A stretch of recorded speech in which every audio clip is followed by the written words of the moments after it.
Education is committed to inspiring learners to explore, inquire, and collaborate on their joyful journey towards discovery, independent thinking, and creative problem solving. Our culture of acceptance and inclusion provides a foundation for learning and social and emotional growth. Through the reflection and ethical decision-making, we continue to learn and grow, embrace differences, and prepare increasingly complex and ever-changing world. At this time, I'd like to call to order. Mrs. Agugliaro, Here. Mrs. Amadeo, Here. Mr. Frage, Here. No, you didn't do the pledge. Okay, it's Pledge of Allegiance. We're gonna get there.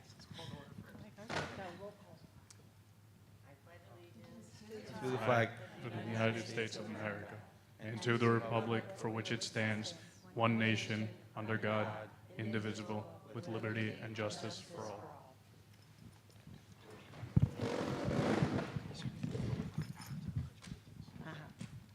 And then you're welcome, actually. So it's the pledge. It's a blooper, folks. It's a blooper. You're good. You're going to get there. All right. Roll call. okay. Mrs. Agugliaro, Here. Mrs. Amadeo, Here. Mr. Frage, Here. Mr. Gonzalez, Here. Mrs. Harvey, Here. Mr. Ingracia, Here. Mrs. Duet, Here. Mrs. Santos. Here. Thank you. Okay, at this moment, we're going to do an executive session. No, whereas- no, no. You gotta do 3. Read 3. Welcome to the Board of Education of the Borough of Watchung. Please be advised that this and all meetings of the board are open to the public and media, consistent with the Open Public Meetings Act, Chapter 231, Laws of 1975. And that in advance notice required therein has been provided. This is a regular meeting of the Board of Education of the Borough of Watchung at which formal actions may be taken. This meeting is being live streamed on the district website, where a recording of the meeting will also be posted. The public will have the opportunity to be heard as shown on the agenda. At points in the meeting provided, the public get to address the board. Recording and photography and other private use requires consent of the parents, guardians, whose children may be included in this image.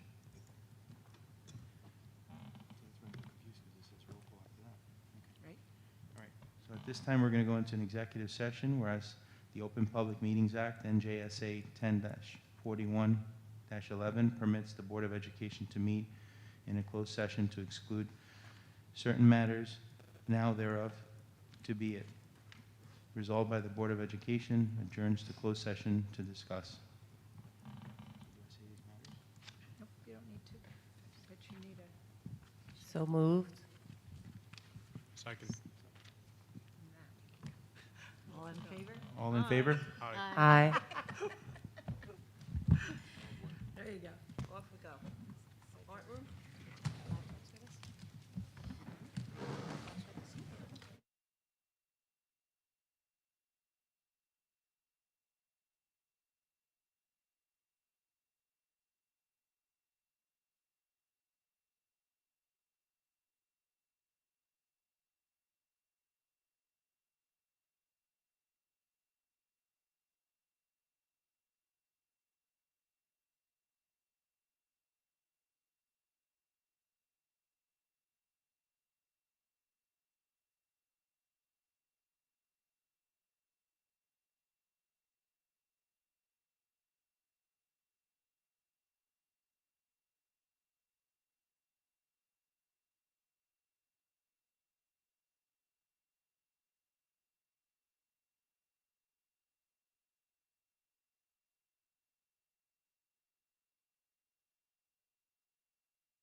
Our first presentation is our fiscal year 2023 audit report. We have Valerie Dolan from Nisavatia. Well done. I practiced. She's been in Watchung Borough forever. I'm the new one that had to learn it. But thank you for being here with us tonight. The board members in November received the preview. Maybe you could just explain the CAFR and what it is, My so notes. for everybody new. And then you'll have questions, and we'll be happy to answer. Thank you for an opportunity to obviously complete the audit. Like she said, my name is Valerie Dolan. I'm the partner with Nisavatia. I have been in Watchung School District for many years, so I have been doing this audit. Just to give you a little bit of an information about, there's actually two documents that come with our audit. There is a larger one called the ACFR, which is the Annual Comprehensive Financial Report. That's actually broken up. It's a larger book. It's probably about 180 pages long, and it's broken into 4 main sections. There's a small introductory section. There is a larger financial section. There is a third section called the statistical section, which is the J's. So if you were to ever look at that section of statistical, it's actually 10 years comparative information. So if you're really looking for anything, like a history of anything, that's a great place to look. It has 10 years information about the district. It has 10 years about the borough of Watchung, 10 years about the county. So it gives you a lot of great information. And the last section in that report is a single audit section, which is my report on compliance with federal and state grants. There is a second report that we also issue, which is our management report. It's a much smaller report that goes through all of the things that I do, and if I have any comments or any areas that I tested, that would all be documented in my letter to the board in that report. With that being said, there are 2 very large documents. When you get to the whole report, there really is one main document in this whole thing that's actually the most important, which we refer to as the Audit Schedule C1. If you have a report or you want to go back and look at that ACFR, that C1 is in the report, and starts on page 81 and goes to page 92. It's 12 pages of this whole document. That's probably the most important 12 pages. That is your budget, and it walks you through all of your budget revenue. It walks you through your expenditures and all the appropriations. It also details any changes that might have been made, transfers that were approved during the year. It really gives you, encapsulates the whole information of the budget itself. And when you go through that document, it gets you to the end of the year, because really the most important thing is everybody wants to know, how did we land in our financial year? So when you look at that document, you landed in an area, what we would say is that you used your fund balance, while it appears to have grown, it grew about, what I would say, about $128,000 from when I was here last year. But it is actually inflated due to the fact that you had a large referendum and you earned a lot of interest. So if I were to take that $230,000 of referendum interest earned, you were actually down about $100,000. So it kind of looks a little skewed in the report, because it looks like you kind of generated a little more surplus, but in reality, if it wasn't for the referendum, you would have actually been on a lower end. That being said, you are still completely within all of the state mandated reserves. You're not in a financial problem. It just is, it had come down. You do have a fund balance that's set aside. You do have a little over $1 million in what we call a capital reserve. That capital reserve is set aside for future capital. Any type of capital that you might need, other than if you were in the middle of a referendum. If you wanted to just do some capital within the district without that type of thing, your capital reserve can be utilized for that. Or if you have any ROD grants that the state is issuing, a lot of times they like to know that you have your share. The capital reserve follows for that share. Additionally, there's about $65,000 in what we call an unemployment compensation trust. That money is just set aside. It comes from the employees. That's really set aside for future unemployment claims if the district has any. You additionally have about $2,000 of encumbrances that were carried over. They were purchase orders that weren't complete before year end and were carried over. And then that really leaves you with 2 big numbers. The one is about $572,000, which is what we call your allowable fund balance. That represents 2% of your budget expenditures. That's all the state allows you to technically hold, is what they call free fund balance. That money is there. That is actually down from last year, but that is because last year, June 30th, 22 and 21, they were allowing you to hold 4% due to the pandemic. they forced everybody back into the 2% for this year. So if you were trying to compare them, that one is actually down about half of where it was last year. And then that leaves you with what we call excess. That's the amount that has to, be rolled into the budget that you're building now. That's probably your most important number. That number is about $801,000. So that's the number that you will cycle and utilize as support for the budget that you'll be building for 24-25. So those are really the financial numbers. Additionally, a couple of highlights that I did want to cover is you actually received and spent about $530,000 worth of federal, state, local grants. You also obviously have your large referendum at $15 million, which has earned about $200,000 in interest. And you've spent about approximately $500,000 of that $15 million as of June 30th. So remember, I'm back in June, so obviously summer happened. Things definitely are continuing on that referendum. There's details on the referendum. They're on pages 100 and 101 in the audit. And lastly, a couple of 2 enterprise funds that you have. You have a small, very small milk fund that ended its year with a whole $170. So you're pretty much running. At this point, the milk fund is probably running to the point where it's really it's costing the district more than it actually is. And we stopped. And you the stopped it program. after our conversation because you'd gotten to the point that you weren't bringing in enough revenue, but you were spending double the amount. So, which is why we had spoken about terminating that milk program.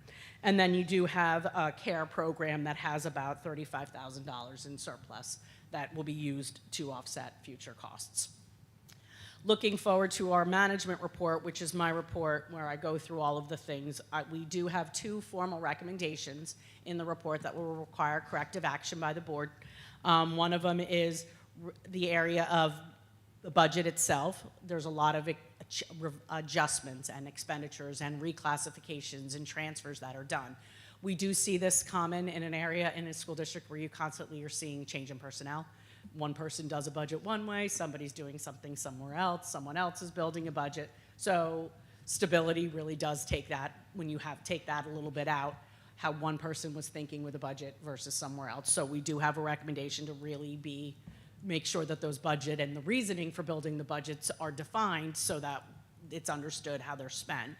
And then additionally, all of your federal grant money is actually what they call on a reimbursement basis. So you have to be diligent in collecting those grant funds. You do have a large number of receivables on those grants as of June 30th. That was also due to the timing and changing of personnel. The state honestly would love you to do reimbursements monthly. We say monthly is a little bit too much, so we're more pushing towards a quarterly to make sure by the end of the year, you've almost gotten all your money. Because the federal programs, while they fund a lot of projects and fund a lot of programs in the school, you're funding it with your cash till they give it to you afterwards. So we try to say due diligence, collect as timely as you can. One of the things that we also like to do is we always do look at things that have tripped up other districts. So we do put in the report what we call our suggestions to management. They're not specific to your district, but we feel that they're important enough to put in every audit that we audit, because either they've tripped up another district or we feel that it's something new that everyone should be aware of. Obviously, in this area for this year, it's a repeat from last year. When there's federal money, there's other auditors besides myself. So districts are coming out of the pandemic funding that you've had under the CARES Act first, then we had it under ESSER 2, then we had it under the ESSER 3s. There's a lot of money, and obviously when there follows a lot of money, there's always a lot of due diligence, and the federal government reserves the right to come out at any time and audit the grants for the funding they have. So we always tell everybody, be prepared, they could show up. Anyone who's ever been through one of their federal audits, sometimes when they come in, they look at one thing. Sometimes that means we're here, we're looking at everything. So we just are giving everybody warning, while there's federal dollars and they're great, just be prepared, they could show up. That's really what I wanted to cover, but I really am available to answer questions if anyone has any. Not a question. I just want to make sure that people understand when you said that CARE fund, it is the enterprise fund for our before and after care programs. So that $35,000 is specific to before and after care. It's self-sustaining. It's not funds that we have access to for programmer in the budget. We just didn't know if everybody understood what an enterprise fund was. Just want to thank you for the presentation today, and also just, you know, going back to your presentation last year, I was very impressed by your command of some of the questions that came up about our different fund balances and you know, the capital reserve and things like that. And I actually was advocating that if you could be part of our budget building process back then, but it didn't take off that way. So just, you know, with this year's audit, it's June 2022 to June 23, yeah. 23. And so Rich Buccarelli was chairman of the operations committee for half of that time, and I was chairman of the operations committee for the other half of that time. And so putting the capital reserve aside, because I understand that $1 million and changes for the capital fund that wouldn't be for operational use. But, and I realize that your review ends in June 2023, but when you just go through some of these balances now, when there's, we're maxed out at our 2%, 572,000 allowable fund balance, and we have an excess of 800,000 that has to be rolled into the 24-25 budget. That would be for operational. That's not separated. No, that's your operational. Right. So that's operational. That's what we start building the budget That's what you with, start with. and it's less than And what last we year, need. this time last year, when I stood in front of you, it was over, and it was about, you utilized to support the the budget that you're currently in right now, a little over 900,000. So you're starting about $100,000 lower than you were when you were building last year's budget. So just to make sure. Right. And then just to the point of the formal recommendation about, you know, making sure things are laid out in a way to have less transfers. I'm not sure if you're aware of we had a readoption of our budget, which transferred a lot, yes. a lot of line items. And we continue. And they just to be continue to do clear, them. We have to continue to transfer because we cannot operate in a deficit. Right. So I guess that's what you know, from the SBA training that we get, they talk about how commonly you will move money between line items, and that's, you know, if done correctly, is not a concern in and of itself. But this became more of we had a presentation on it as a crisis of funding, that I'm just wondering if the audit didn't seem to have any concern with our financial position. And I think you just said tonight, actually, that we're not in financial trouble. Not that we don't have budget. It's more of a budget concern. constraint. It's more of a Right. budget constraint because, like we say, you know, it's very hard to build a budget when the state really gives you very tight guidelines, and you can't really grow if when you have like a 2% levy cap, when you have your there's really no room for growth. So really the best way to see it is the way it cycles. So we see the budget cycle each year. So your budget is continuing to grow while revenues are continuing to stay relatively stable. As your budget grows, we need to make sure, and like I said, yes, you have a less money that you're actually going to be able to put into this budget. So anything that you would, just to stay flat, you're already looking to have to cut 100,000.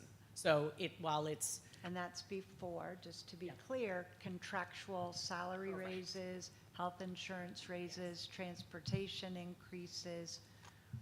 Yeah, it gets so while the report, because like I said, I think what I noticed because the timing of when we do the audit, we're really looking, when we come in, we're really looking at the year prior. So when we were here in the fall doing the audit, I think the bigger strain is actually in the budget that you're currently in right now, is where I think that you're really starting to feel your first round of strain.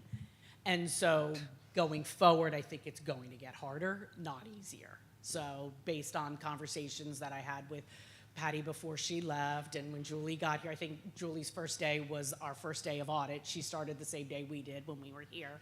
And, you know, just concerns about really, we were looking backwards, she's looking forward, and we were definitely on probably different places now. If I were to come in now to start doing the audit, I think I would see the more struggles that are probably currently feeling right now versus where they were last year. And I guess that's part of the reason for my question is just if you have any, I know that our audit is based on state requirements and checking those processes. So, but we didn't forecast a crisis really in the last budgets, and it seemed like we were facing something that was being, considered kind of an emergency readoption of the budget. So Anthony, So- and I want to make sure that everybody listening, watching, understands that the audit is that. It audits our processes to make sure that we are following those processes and that there's no malfeasance, right? There's nothing. So when you're saying, it sounds like we're doing great, the processes are great. Nobody did anything wrong, right? To bring us to this, I'll call it a critical place. Turning point. Turning Yeah. point, whatever you want to call it.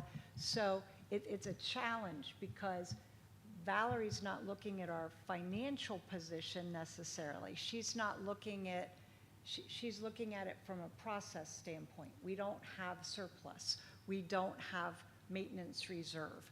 We don't have the ability to have any additional money put into those accounts.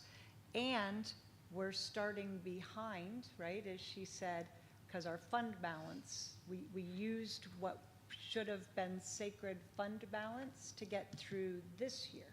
So it's not that, so Valerie's not part of building our budget. She's part of helping us understand from that process and regulation standpoint what we need to be doing in that way, if that helps. Yes, thank you, Dr. Glazer. I kind of just wanted to ask the question to our auditor while she was But here. I wanted to be, maybe I I have didn't another question. I have a understand your follow-up. question, but it's not about building the budget. It's about making sure we have the correct processes in place Right. to be financially, to do what we are supposed to do.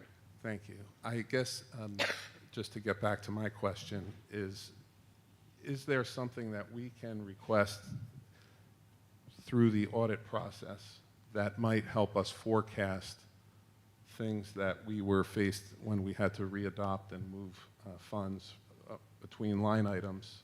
Fortunately, honestly, with the auditors and the school districts, they don't let us involved in your budget process. I know it's crazy. My practice also involves municipalities and counties, and we are hands knee-deep with them with their budget. The process in the DOE removes the auditor from the budget process, which is odd to us, so we try to help give you as much guidance as we can, but we really aren't familiar enough with the process. We're really not building the budget because they felt that the school budgets really, for you to build a budget, it really becomes how do you want to run your school? And that really is not an allowable under the audit. I can't tell you how to manage. So it's very interesting that we're not. That being said, we do look at some projections. We do offer guidance when a lot of districts are building their budgets. They do ask us, can you just peek at this for me and just let me know if I'm bumping down the wrong road, or if you think I'm doing something that's gonna have a problem next year, let me know. Or do you think I should be trying to do something? Should I be building up a reserve? Do I have you have a capital referendum going on right now, but do I have a need for a maintenance reserve? Okay, do you start small and make sure you have a line item to build it? You used to have a maintenance reserve a few years ago, and it was used up with the mold, when we had a mold issue and you had some other needs, that maintenance. So those are tools, and yes, we can help you go through some of those tools, but we really can't tell you what you should do and shouldn't do, if that makes sense. Yes, yes, The it DOE does. kind of put us in this little box. And I appreciate that. Like I said, it was really less understanding that maybe we won't have your involvement in building the budget, but in the audit process, if there's a way to forecast. Because we had a completely clean audit from June 21 to June 22, and then June 22 to June 23, we have this formal recommendation Picked up a about couple moving. recommendations, yes. But, yet we had that readoption of the budget with a presentation behind it that was a concern to a lot of residents and other Yes. board members also. So my final question is really just looking at putting yourselves in our position as board members, and if you had seen the presentation, there was quite a bit of detail in there. But do you have any guidelines for, say, members of an operations committee, something like that? Because when I read the NJSBA training information, governance 2 and things like that, it clearly says that the members of the board are not involved in individual line item Right. maneuvers, so to speak. You're not really in those line items. But really, I think the best thing that we would always say is, while you build an annual budget, really, most budgets need to be multiple year budgets because you have to look forward. Because even though the way that New Jersey works, it's a single year budget, every budget you build has impacts on future. So we're always a proponent of looking at not only like when you're building this budget, okay, not only am I gonna see this budget that I'm building right now, where do I project it's gonna land me in June? And does that give me what I need to do next year? So that's really the biggest question that I would say as an operations is when you're looking at your budget, yes, you're looking at individual line items and you're not looking at the widgets that are being bought and purchased, but you're saying not only that, where does that set me up for next year? That is probably one of the most critical questions that doesn't always get asked because everyone lives in this single year budget, and even though it's a single year budget, it really should be multiple. But to the point of processes, in your experience, have you ever seen, for example, and not just operations committee members, because all of the board members are approving these budgets and seeing the information, but would you expect board members to get down to the level of detail to be cross-checking staff rosters with No. the budget? No, I and don't. realizing if there was something We audit not 80 covered? We audit 85 school districts. I don't think any board member's in that detail. That detail exists if they want to go back and look, but usually that's not where we see the board. The board we really see, do we understand?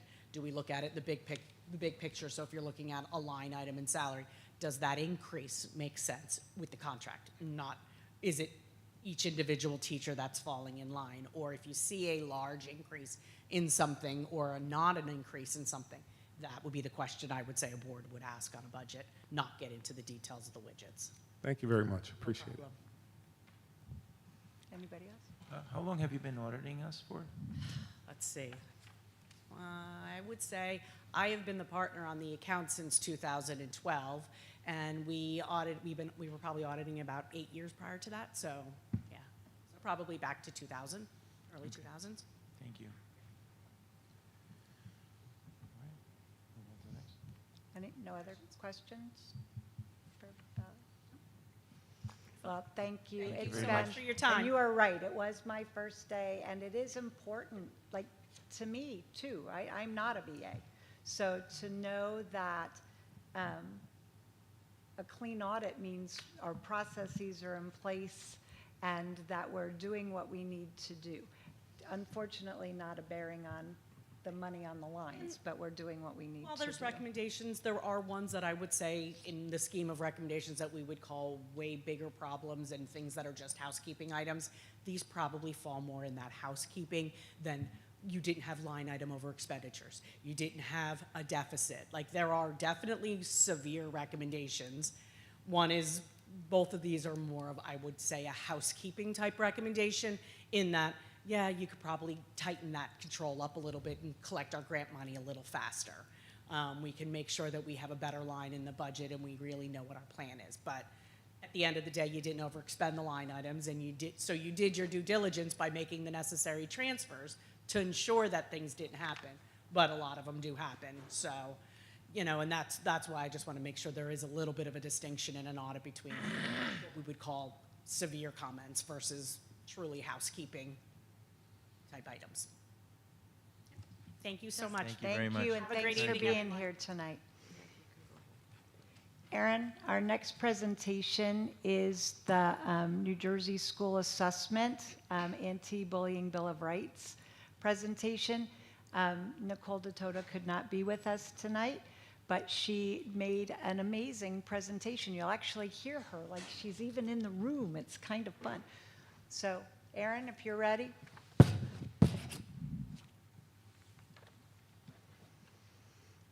New Jersey Department of Education School Self-Assessment for Determining Grades under the Anti-Bullying Bill of Rights Act, July 1st, 2022 through June 30th, 2020.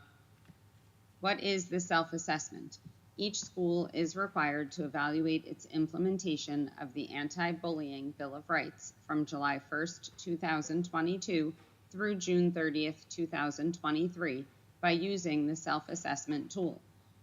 This includes 8 core elements that address all of the anti-bullying Bill of Rights requirements for schools. Each school assigns a rating for each indicator based on the criteria they are given.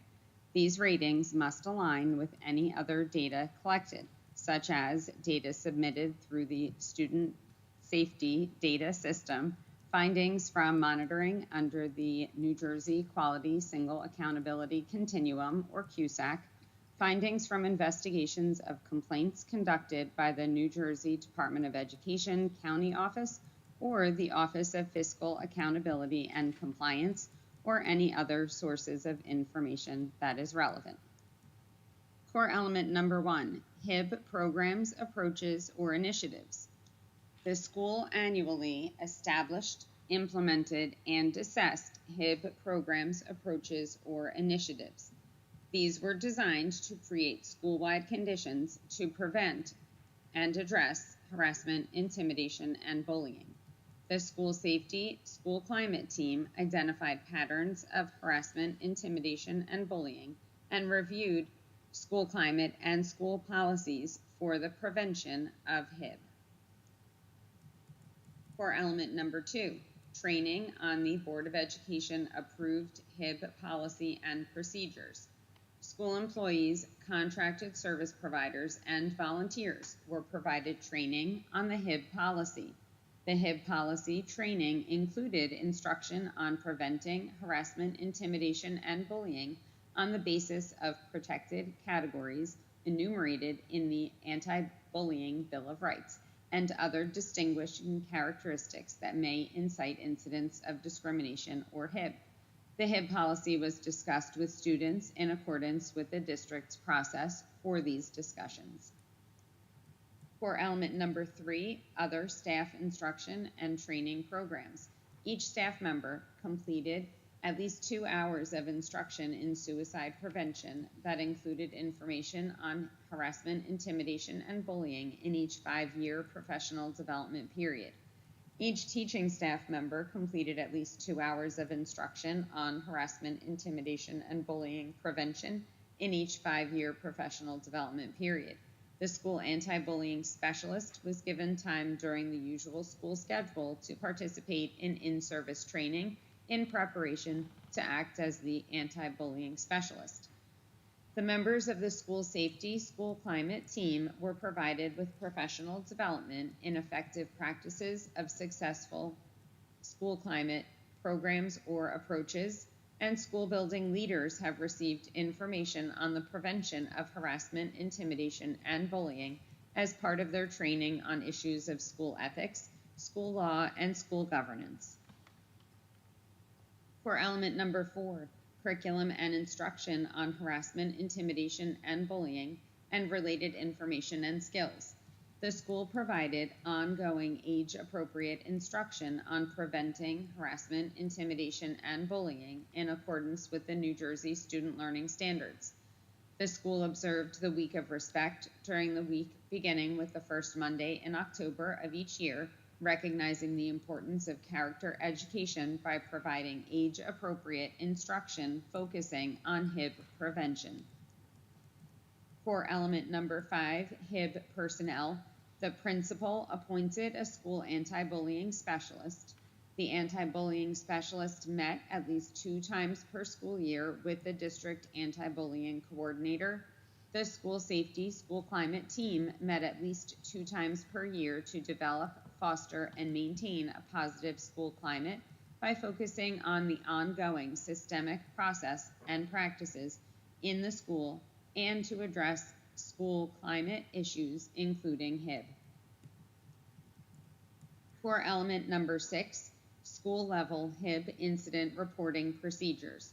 The school implemented the district's procedures for reporting HIB that includes all required elements, or the school has a process for ensuring that staff are implementing the district's procedure for reporting HIB that includes all required elements. The school implemented the district's procedure for reporting new information on a prior HIB report, or the school fosters a positive school climate that encourages reports of all concerning behaviors, including HIB, and implements effective prevention strategies which resulted in no incidents of HIB. For element number 7, HIB investigation procedures. The school followed the Board of Education approved policy on HIB investigation procedures, which provide for notification to parents of alleged offenders and alleged victims in each reported HIB incident, or responsible staff are knowledgeable about the process to notify parents of alleged offenders and alleged victims in each reported HIB incident and how to implement the process. Completion of the investigation within 10 school days of the written incident report, or the school has a process in place to ensure completion of each investigation within 10 school days of the written incident report. Preparation of a written report on the findings of each HIB investigation, or the school has a process in place to prepare a written report on the findings of each HIB investigation. Results of the investigation reported to the chief school administrator within 2 days of completion of the investigation, or the school has a procedure for reporting results of each investigation to the chief school administrator within 2 days of the completion of the investigation. For element number 8, HIB reporting, the school has a procedure for ensuring that staff member reports, those that are verbal and written, include the required information for all incidents of violence, vandalism, and harassment, intimidation, or bullying. The official grades received from the New Jersey Department of Education for the self-assessment from the previous reporting period for the school and for the district are posted on the home page of the school's website per the Anti-Bullying Bill of Rights and the requirements of the New Jersey Department of Education. For the 2022-2023 school year, Bayberry School completed the self-assessment and rated each of the indicators that were just mentioned and came out with a total score of 72 out of 78 possible points. Valley View did the same and ended with a score of 71 out of 78 possible points. The official grades received from the New Jersey Department of Education for the self-assessment from the previous reporting period are posted on the school websites, and these results will be used to guide the work of the anti-bullying specialists and the school safety, school climate team in the areas of programs, training, and reporting. Thanks, Erin. So the reporting of the HIB reports and the self-assessments is done every year. You also hear a report in the middle of the year, right, about our training, the other aspects of the HIB program. It's important to note that this presentation and that last slide you saw, I want to make sure you understand that. Nicole did a good job of explaining that we do complete the annual self-assessment and that those grades, there are grades that the public schools get. After tonight's presentation, we actually certify those scores, right, to the department, and the final report and those scores will become a part of our district website until the next self-assessment and reporting. You saw the scores in Nicole's presentation. Just so you know, it's a minimum score of 50, right? And a top score of 78 to meet all of the necessary requirements. So we're really doing a tremendous job, and I want to make sure I call out our HIB specialists, our counselors, our principals, our teachers, and all of the students that actually do understand, see something, say something. It does make a difference. And we'll look forward to hearing the next 6 months presentation soon. I say soon, but it's really like 6 months, 5, 6 months. That is our presentations for this evening. Want me just to go into the superintendent's part. I'm going to start our superintendent's remarks. You'll come back to me in a little bit. We have a lot going on tonight. But I do want to start our superintendent's remarks tonight with two retirees. We have on the agenda announcements, resolutions to honor them. But I do want to say the first, Frankie Kerner, many of you know him. He's been long time employee in the district, bus driver, part of our buildings and grounds and custodial team. I think everybody was sad to see that announcement come, but he's been with us since 2005, which is amazing. And we, as you see on the agenda, whereas Frankie has exemplified expertise, commitment, and professionalism in his duties, now therefore be it resolved that the Watchung Borough School District and Board of Education recognize Frankie's retirement effective July 1st and extend to him congratulations and best wishes for a happy, healthy, and enjoyable retirement. He's still with us till June, so you'll have plenty of time to see him and congratulate him. The second one on our agenda, I think a lot of you know Maggie. She has been here in the Watchung district since 2002, I think. It's been, I have her information, but she has been, she told us in her retirement letter in the same classroom, teaching 5th grade for 25 years here at Valley View. Very bittersweet. And again, we acknowledge not just that commitment, that's a pretty special thing to be in the same classroom teaching generations of kids here. And just like Frankie, Maggie will be missed. It'll be a big hole that we have lost. And again, now therefore it be resolved that the Watchung Borough School District and Board of Education recognize Maggie, I can't read it without my glasses, I'm sorry, Maggie Kielkia's retirement effective July 1st, 2024, and also extend her congratulations. We'll have lots of time, I think, to continue to talk to her over the next couple months. We have Karen Kidd with us tonight for the principal's report. She's going to be doing both Bayberry and Valley View. But before she starts, I know, Erin, you have my pictures up there. I know you have that slideshow. But if it's possible, we have a video of one of our students, Hayden Sivakumar. Thank you. Who last night at the basketball game sang the national anthem. It was Next to him wonderful. is his big sister Pranavi, who helped him practice all week. And held the words, which was really important. But it was wonderful, and we wanted to share with everybody.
So what grade is Hayden in?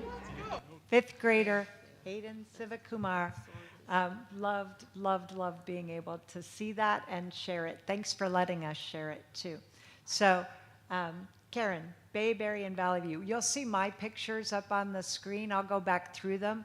But you'll see our police officers at Bayberry and giving out HES trucks. You're going to see our dances and concerts and practice. You see our reorganization meeting. So those will be scrolling through before my comments, but now we have Karen. Thanks. Nothing to do with anything I have to say. No, I know. Well, no, there's Tom Rich. I bet you're going to talk about him. I will for 5 seconds. He is in this. Okay, so good evening and Happy New Year to everyone. I wasn't at the last meeting. I'm pleased to present the principal's reports for both Valley View and Bayberry. Valley View received a letter of gratitude from code.org for wholeheartedly participating in the 2023 Hour of Code event. It read as follows. Your enthusiastic support and commitment to fostering computer science education are truly commendable.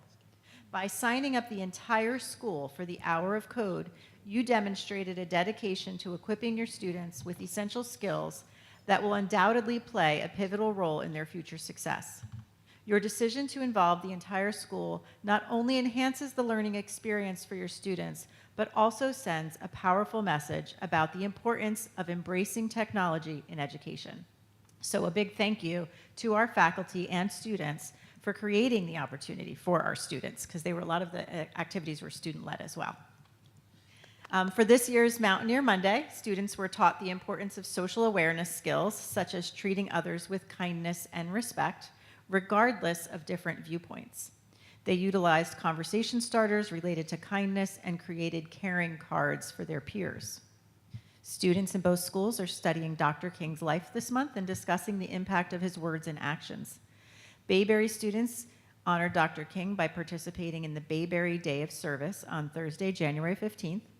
Students served their community in a variety of ways, such as collecting canned goods for the needy, creating a kindness banner, coloring bookmarks to donate to the library, and making Valentines for seniors. On January 10th, let's see if the slide comes back around, students at both Bayberry and Valley View attended a presentation titled Always Connected by Sergeant Rich. The focus of the presentation was on the safe use of technology.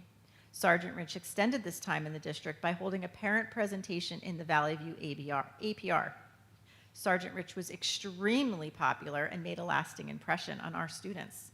I heard my 8th graders discussing how to change their social media settings during dismissal as they were walking out the door.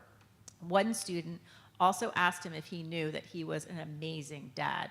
He referenced his high school and college-age sons during the presentation. So that was pretty special.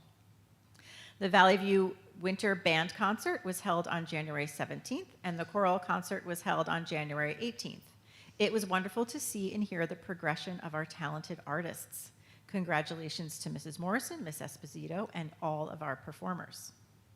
Valley View held our school-wide spelling bee on the 18th after 31 rounds. That's how good these kids can spell. Isha Gidwani in 8th grade was named our school champion. In March, she will represent Valley View at the 8th Annual Somerset County Library Services of New Jersey Spelling Bee Spectacular. I had to remember what the initials meant. Our second place winner was Pranavi Sivakumar, who you saw with her brother, and our third place winner was Alec Cholwecki, who is in grade 6.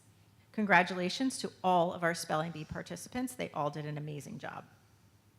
8th grade parents were invited to Watchung Hills Regional High School on Tuesday, the 23rd. The guidance department administration and content area supervisors gave presentations regarding course offerings and the transition to the high school.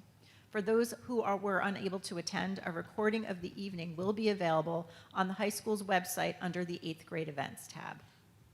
On January 23rd, our 8th graders participated in an FBI outreach program where students learned about the profession, the impact of their personal digital footprint on future careers, and the importance of accountability and resilience.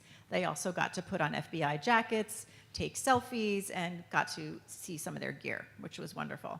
We had 2 special agents, and then I don't know what the other gentleman's job was because the special agents were so exciting that came and presented to all of the kids in their language arts classes. So they were nice small groups. In their 6th grade science class, Ms. McCarthy, students have finished studying ecology and are currently learning about geology. As part of their curriculum, each student picked one of the 63 national parks conducted research, answered questions related to their learning, and wrote a letter to their chosen park. They are now eagerly looking forward to receiving those responses from their selected national parks. Through generous donations from the Kimberly Ann Wilson Foundation, Bayberry students enjoyed their first therapy dog visit on January 8th. The therapy dogs will be visiting each month, providing social-emotional support to students and staff. The foundation has also donated over 90 Little Spot of Emotion books to help our students identify and manage their emotions in an engaging way. We thank the Kimberly Ann Wilson Foundation for their partnership to improve our students' mental health. At Valley View, tomorrow is the last day of the second marking period. Grades will be available for parents to view via the Genesis Parent Portal on Friday, February 2nd. Our mid-year iReady assessment window opens next week. Students will complete these benchmark assessments during their regularly scheduled classes. Results will be shared with families via the Genesis Parent Portal once all students have completed the assessment. And finally, congratulations to our girls basketball team and Coach Esposito for qualifying for the playoffs. Thank you and have a good night. Thank you, Ms. Kidd. Thank you so much. Thank you for being here, both of you. And another good evening from me. The slides that you see going by, just so you know, that was a 21 fruit salute to say goodbye to Patty and to welcome Karen. I'll get there in a minute. So even though we've had our reorganization meeting and our board retreat, also pictures up there from those, this is the first regular board meeting of the new year. Happy New Year. I know that I'm looking forward to all of the possibilities that come with a new year and new beginnings. Mostly, I have to say, I'm hoping it's cloudy next Friday and that the groundhog cannot see his shadow, so we have an early spring. Last week's weather, I think, just about killed all of us. So you know it's never an easy decision. This is the first time, though, that I've had to coordinate with all of our neighboring districts and the bus company before I can make a decision. Please know that as a working parent, a parent that commuted during my children's school years, I am very, very mindful of the impact of these calls. I always advocate to make the call the night before so families can plan, and that includes our staff who also need to commute and consider their own children. Believe it or not, despite everything you might think or hear, making that call is the worst part of the job, the worst part of the job. And I'm grateful for so many of you with your positive comments. I appreciate that. You know, been here a short time, and it's important for me to have the feedback to know that I'm doing what is necessary for this community. I will just ask you all to tell your kids to please stop wearing their PJs inside out, putting their spoons under their pillows, flushing ice cubes down the toilet. They are killing me. No snow, no snow. We're also ending the year, as you saw, by saying farewell to Patty with that 21 fruit salute and welcoming our new business administrator, Karen Bishop Johnson. Today is what, day 5 for you? Day 5, 6? She definitely has her roller skates on. We're going to have a report from Karen in just a minute. I would also like to welcome and acknowledge Council President Christine Eade, right over here. She has been amazing attending our events and including us in events. You saw some of those pictures in the slideshow too. She is actually officially joining us in her capacity as a liaison from the borough to the school board. We are thrilled to have that new beginning. Thank you for being with us at the reorg meeting, at the retreat, at the parent presentation with Detective Rich. Just this month alone, can't imagine you know, what comes next, but we are truly looking forward to working with you, and thank you for being with us. You heard about Detective Rich from Mrs. Kidd. He did provide 4 successful student assemblies, as you heard, and what we hope will be the first of a series of parent programs. We had about 30 people that night. Everybody told me I was going to be alone with those 5 pizzas, just me and pizza, and I was thrilled to have 30, and I hope that you'll keep giving us feedback on topics of interest so that we can keep doubling and doubling until we have everybody involved and engaged. It has been an incredibly busy time for us working on safety and security. You'll hear some in the Operations and Finance Committee, but for all of you that I've committed to making this public, we have completed our walkthroughs and our digital mapping of both schools. We've been meeting with vendors for further securing building access. You'll see on the board agenda tonight, there were additional, originally identified as Alyssa's funds, safety and security funds, $13,000 some dollars that we have access to, that we will continue to earmark for securing building access. Aaron, if you can hear me, and there's a picture of Aaron and Ricky in our slideshow. This month probably should be there every month. But the work on the speaker systems, adding our additional security cameras is happening now. You might have actually run into one of the camera guys in the hall. Sorry. They're doing a great job, though. And we are also looking at our facilities use form, evaluating our policies and procedures for facilities use and events. This week, I met with Chief Anderley, Captain Zaitan, our school resource officer, to update our memorandum of agreement.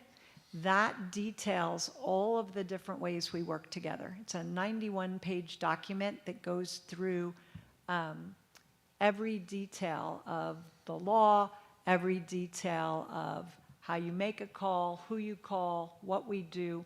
Obviously, I cannot share that publicly with you, but I will say the things that are new that we had to discuss this year that are new from previous memoranda of agreements is the use of body cams, the regulations around cannabis, right, and student reporting, and a big conversation, and luckily our Watchung Borough Police Department is already on this, and we were already doing this too, but the state directed a look at how we are addressing equity, right?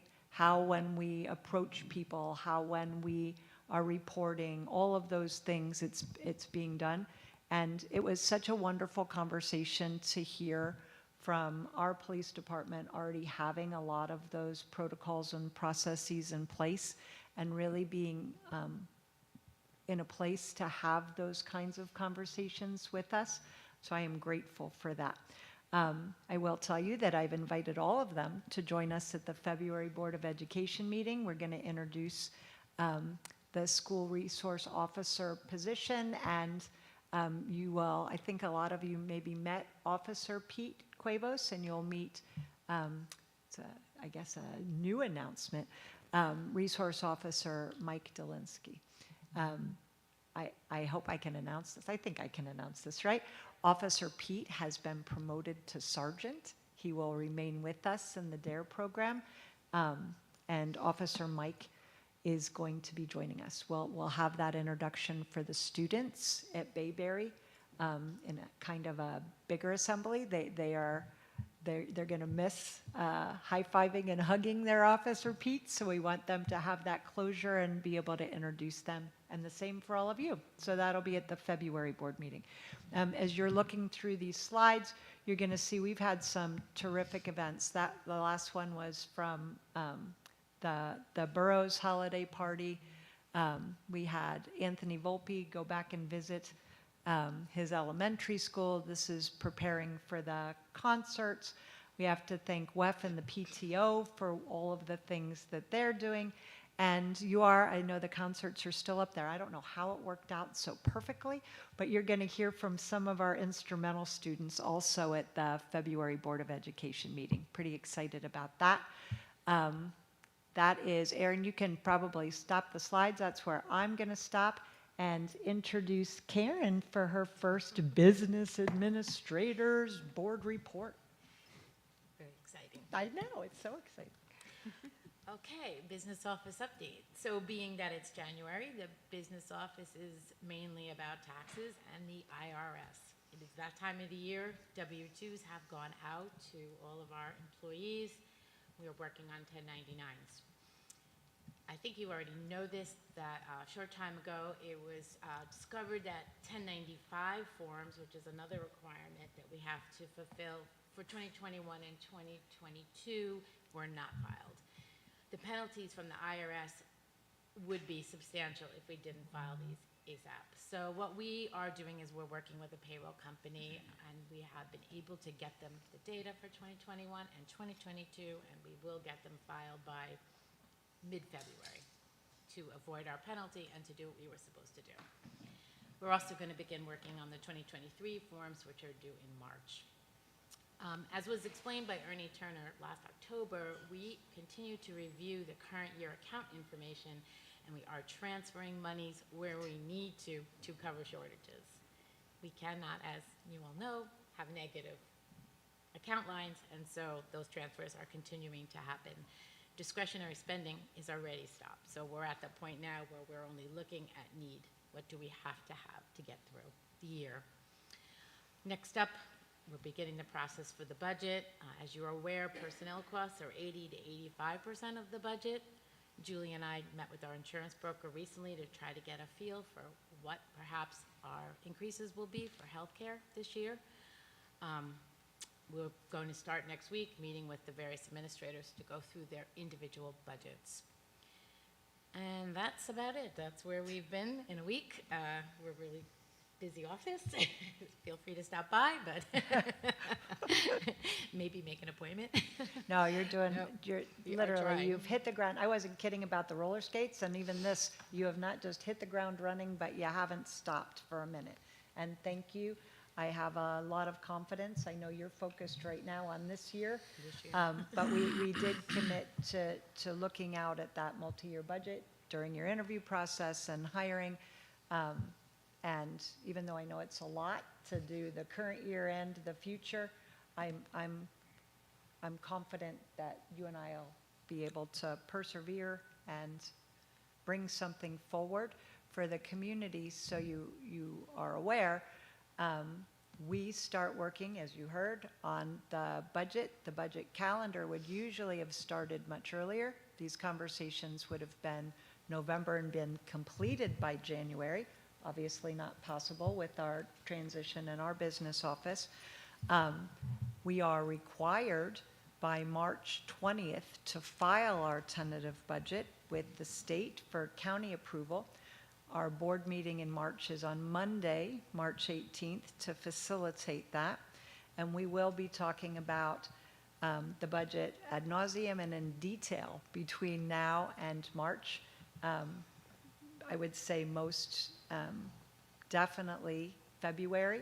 You'll have not just a broad overview, but you'll start to have that frame, right, of what we're looking at, so that the board can make an informed decision on the tentative budget in March.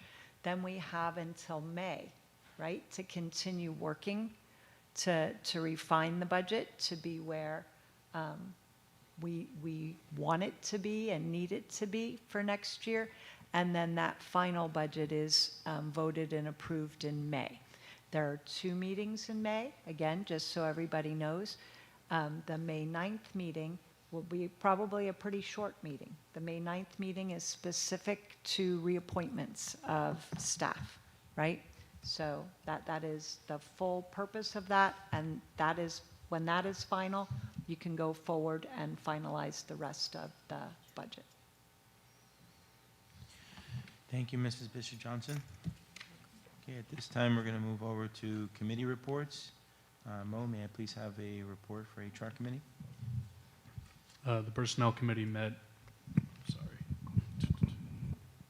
Personnel Committee met on Thursday, January 18th at 2024. The meeting began at 5:57, and normally we are scheduled for 5 p.m., but we decided to push it back until 5:30 just because, to give curriculum a little bit more time. The committee members that were present were myself, Manny, Anthony, and Jen. So to begin, Dr. Glazer reported that Karen Kidd earned tenure as of January 2nd, 2024. Congratulations. The district has been approved for participation in the limited CEAS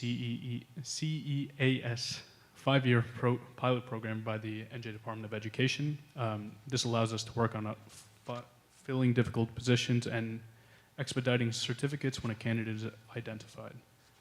Dr. Glazer also provided an update to new committee members regarding the NGEA staffing questions. This led to a larger discussion of staffing concerns as we build the upcoming budget, as was reported by Ernie Turner at the October 2023 BOE meeting. 2 employees and their health benefits were not included on the position control roster. A teacher was hired using bond interest, which will be expended in June. The school resource officer was hired using the same bond interest, which will also be, again, expended in June. These, in addition to the 4 staff members that the NJEA identified as half-time in the budget, need to be reinstated to a full-time to create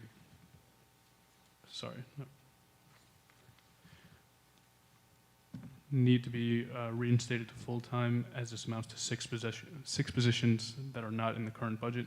Additionally, the basic skills teacher at Bayberry was moved into a classroom and should be reinstated. The library position at Bayberry is currently being staffed by a teacher working half-time under the middle school librarian certificate, and the middle school librarian is retiring in February. The position should be reinstated with a certified staff member. So this creates a total of 8 positions that are currently not accounted for in our district budget. Dr. Glazer also shared the budget timeline and process, and she and Karen Bishop Johnson are noting the many challenges that have been identified while trying to have the funds to complete the school year and plan for 24-25. Aside from significant shortfalls in staffing, there is a health insurance projection of anywhere from 7 to 12% increase.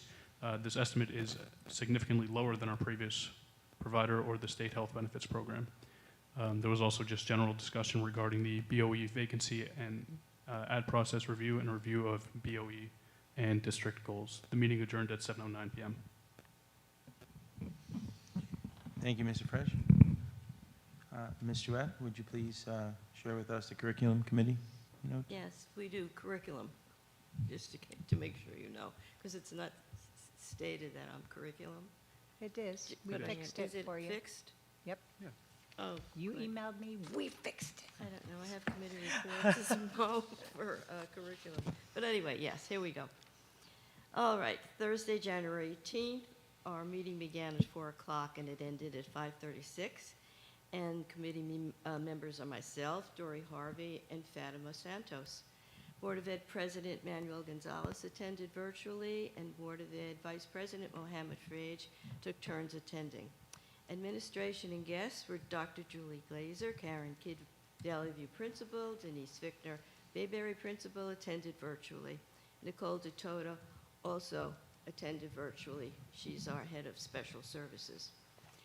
On January the 10th, 2024, we've heard about Detective Sergeant Tom Rich, a cyber safety expert, formerly of the Summit Police Department, held assemblies at Bayberry, and for grades 5, 6, and 7, 8 at Valley View. A parent presentation was held in the evening at 7 o'clock in Valley View All-Purpose Room. Approximately 30 parents were present. After the presentations, parents requested Sergeant Rich's email, and students lined up to speak with him after his presentation at Valley View. Principal Kidd noted that after listening to the subject of predator danger, the 7th and 8th graders started changing their cell phone settings. Sergeant Rich's message to the children was to use this technology responsibly. A series of parent events is also being planned. There was a lengthy discussion regarding the development of the upcoming budget. Dr. Glazer detailed a number of staffing deficiencies related to previous budgets over time and related this to academic achievement. This will be a discussion publicly during the strategic planning process. Principals and the special service director also shared their concerns as they enter the budget process. Over the years, positions have been cut, curriculum writing and program review have been limited to state mandates, and program growth has been limited by lack of funding. They reported that texts being used in the classrooms are over 10 years old. They would like to explore and possibly implement the Science of Reading program and provide further professional development for staff. Principal Fichtner reported teachers were willing to personally pay for continuing to attend math workshops because they found them to be so helpful in the classroom. However, the district could not provide additional sessions. When asked about block scheduling, Principal Kidd reported that it was not implemented due to board and community concerns. It can be revisited and is a best practice, allowing an increase in class time and more depth of knowledge. However, this transition would require additional staffing and professional learning, which has not been possible. Nicole Dakota informed us of the positive changes that have been made for preschool. Our preschool program has greatly improved in preparing our 3- and 4-year-old children for kindergarten over the past 4 years. At this time, there are 30 students in need of ESL. They receive 1 period of instruction a day. The teacher is shared between Bayberry and Valley View. Additionally, it was shared that due to summer referendum construction, we are exploring the possibilities for housing our ESY program for this summer. At the end of the meeting, Mo stepped out and Anthony joined, and Dr. Glazer brought Anthony and Fatima up to date on the Board of Ed vacancy candidate interview process. Candidate interviews will be held publicly at a BOE meeting on February 22nd, and a consensus is expected to be reached in executive session. Voting will be in public. Candidates will be given interview questions ahead of time so they can be prepared. An appointment is expected that evening. Thank you. Thank you, Ms. Chouette. Ms. Harvey, can you please share with us the policy committee minutes? Sure. The policy committee met on Wednesday, January 17th at 5 p.m. till about 7:05 p.m. We met at the board office. Those in attendance were Dr. Julie Glazer, Manuel Gonzalez for part of the meeting, myself, Danielle Amadeo, Phyllis Jouet, and Mohammed Frage for part of the meeting. The committee went over the following agenda items. Policy 0143, the committee was able to view the advertisement for the board vacancy. The committee reviewed the BOE appointment process because an advisory opinion came out that changed the process the board had previously followed. The new process is as follows. Once the advertisement goes through all committees, it will be advertised. Candidates will be able to apply by sending in a letter of intent and resume, and the board office will verify the candidates' backgrounds and that they meet all the criteria to serve on the board. The interviews will be conducted during the public session of the February board meeting for the community to see. The board will deliberate in executive session, hopefully come to a consensus, nominate 1 candidate, provide the community with the reason why the board selected that candidate, and vote. It was explained that the board cannot have 2 nominations for 1 board seat. If the board cannot come to a consensus and we run out of time to appoint someone within the 65-day window, then the county superintendent will pick the person who will fill the seat on the board.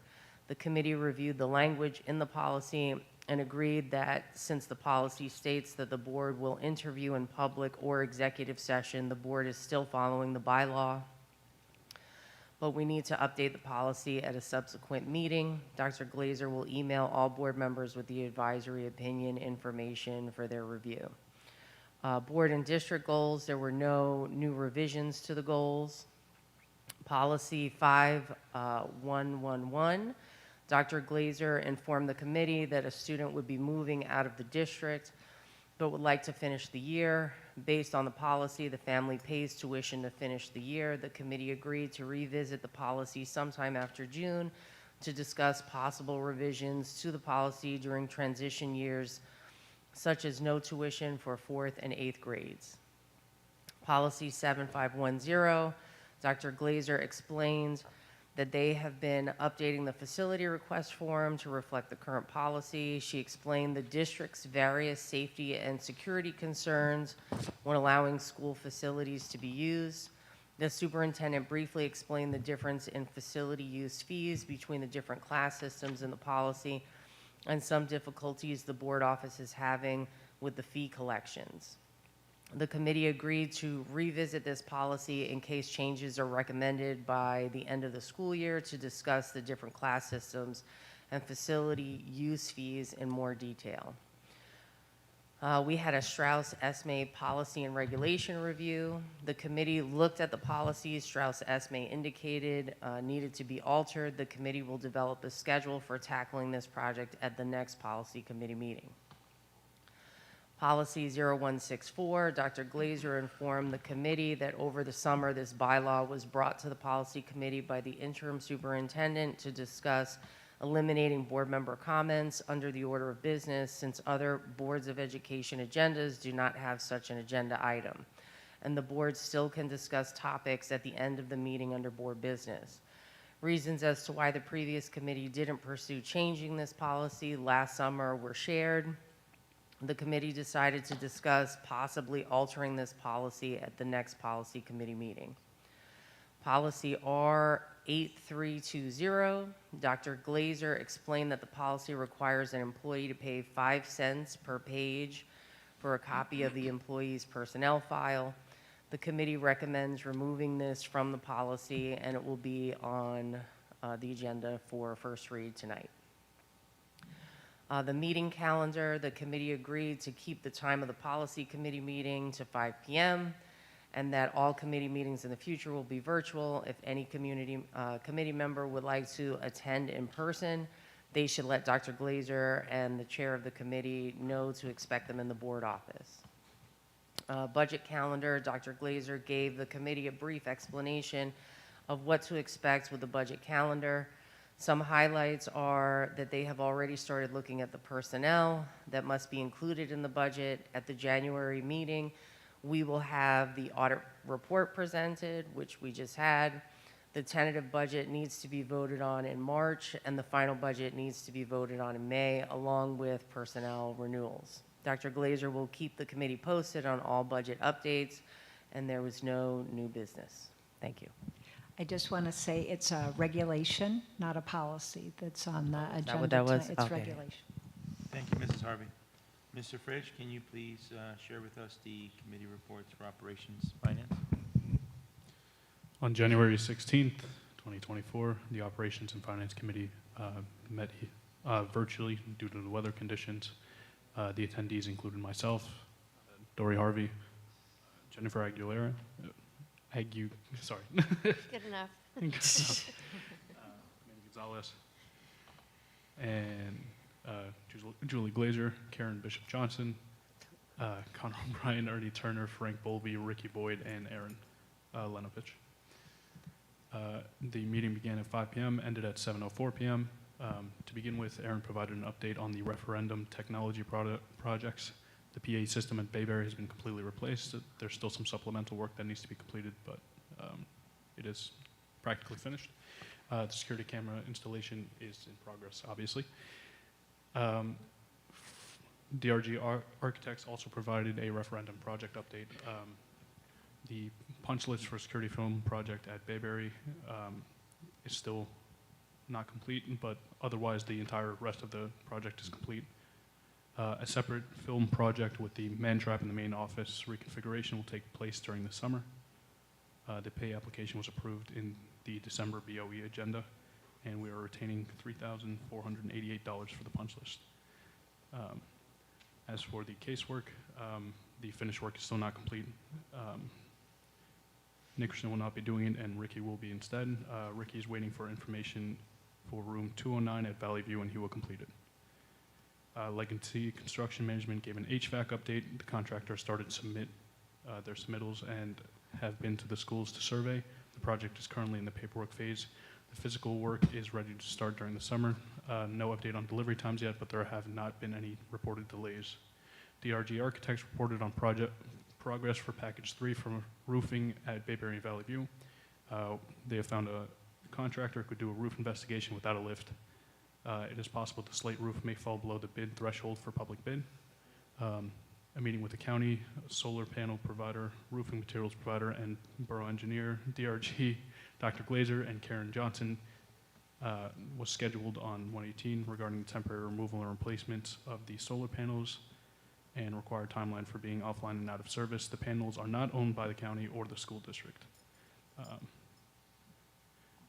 After this meeting, we are looking to set a timeline for the advertising and opening of package 3, and we're hoping that we could have the bid opening on February 13th. Ernie Turner questioned whether Trimco is a state contractor, and we discussed if it would save some time if we could just hire for the roof materials. Rick reported that the locks project has been completed with the exception of 2 doors that have been back ordered for months. The Valley View faculty room will be worked on over spring break. The teachers have been involved in choosing colors, furniture, and et cetera. The project will come in under budget as it is being done in-house. There are samples for the new media center specialist and the child study team to review for the media center renovation. This kid will schedule a meeting time for their input. Legacy Construction also reported that they are scheduling package 2 for the toilet room kickoff meetings with the contractors and district for next week. Past the referendum, Aaron did report on something that he discovered while cleaning out the storage of the summer building projects. The district received a donation of Chromebook cases from WEF during COVID. 350 Snap-on cases were ordered, but only 30 of the cases actually fit devices. No one recognized the problem for months after the donation was received, and when they tried to return the cases, they discovered that it was too late. When the cases were rediscovered, they put it up for disposal. Aaron reached out to the company again, and while they could not accept a return of the cases, they did agree to exchange them for headphones that we need. Thank you, Aaron. The district will have to pay to ship the cases back. There has also been a lot of activity around safety and security. Dr. Glazer and Ricky met with Window Automatic Gates regarding building access and fire safety protocol. Ricky, Watchung Police, and the principals, and Dr. Glazer have completed the CRG digital mapping, as Dr. Glazer already mentioned. Aaron is continuing to work on building access upgrades targeting the illicit law, safety, and security funds. The administrative team is updating the facilities use form, which again, Dr. Glazer already mentioned.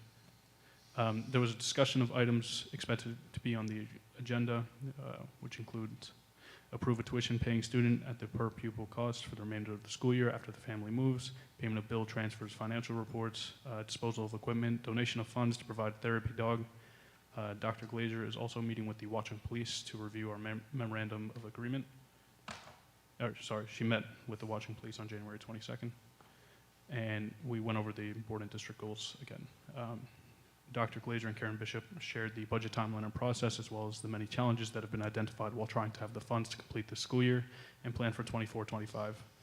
There are significant shortfalls in staffing. There is a health insurance projection increase of 7 to 12%, which I mentioned earlier. And then Ernie Turner also addressed several budget development issues, also highlighting staffing, the budget calendar, and the budget development of staffing. And Dr. Glazer addressed the BOE vacancy ad and process. And again, the meeting adjourned at 7:04 p.m. Thank you, Mr. Frage. All right, at this moment, we have board liaison reports, which we will approve these under action items A. Community engagement, anything from PTO? Anything from WEF? Anything from CPAG? Okay, at this time, I'd like to move on to board member comments. Seeing that there are no board member comments, we're going to move on to comments from the public on agenda items only. We welcome input from the public. There are 2 times during the meeting when the public is invited to speak. The first opportunity to comment on agenda items only is now. The second opportunity for the public to comment is towards the end of the meeting. Total allotted time for public comments is 30 minutes. Before you make your comment, please state your name and municipality of residence and sign the sheet that's on the podium. In the event it appears that the public comment portion of the meeting may exceed 30 minutes, the proceeding officer may limit each statement made by the participant to 3 minutes duration. Our public forums are not structured as a question and answered session, but rather is offered as opportunity to share input with the board. In instances where the board feels a response is needed, the presiding officer or superintendent will address the comment. New Jersey statutes do not permit the board to discuss personnel or hiring in public sessions. Names of students should not be used. Members of the public should consider their comments in light of legal rights of those affected and identified in their comments and be aware that they are personally, legally responsible with potential liability for comments they make to the board. The board shall not be held liable for comments made by members of the public.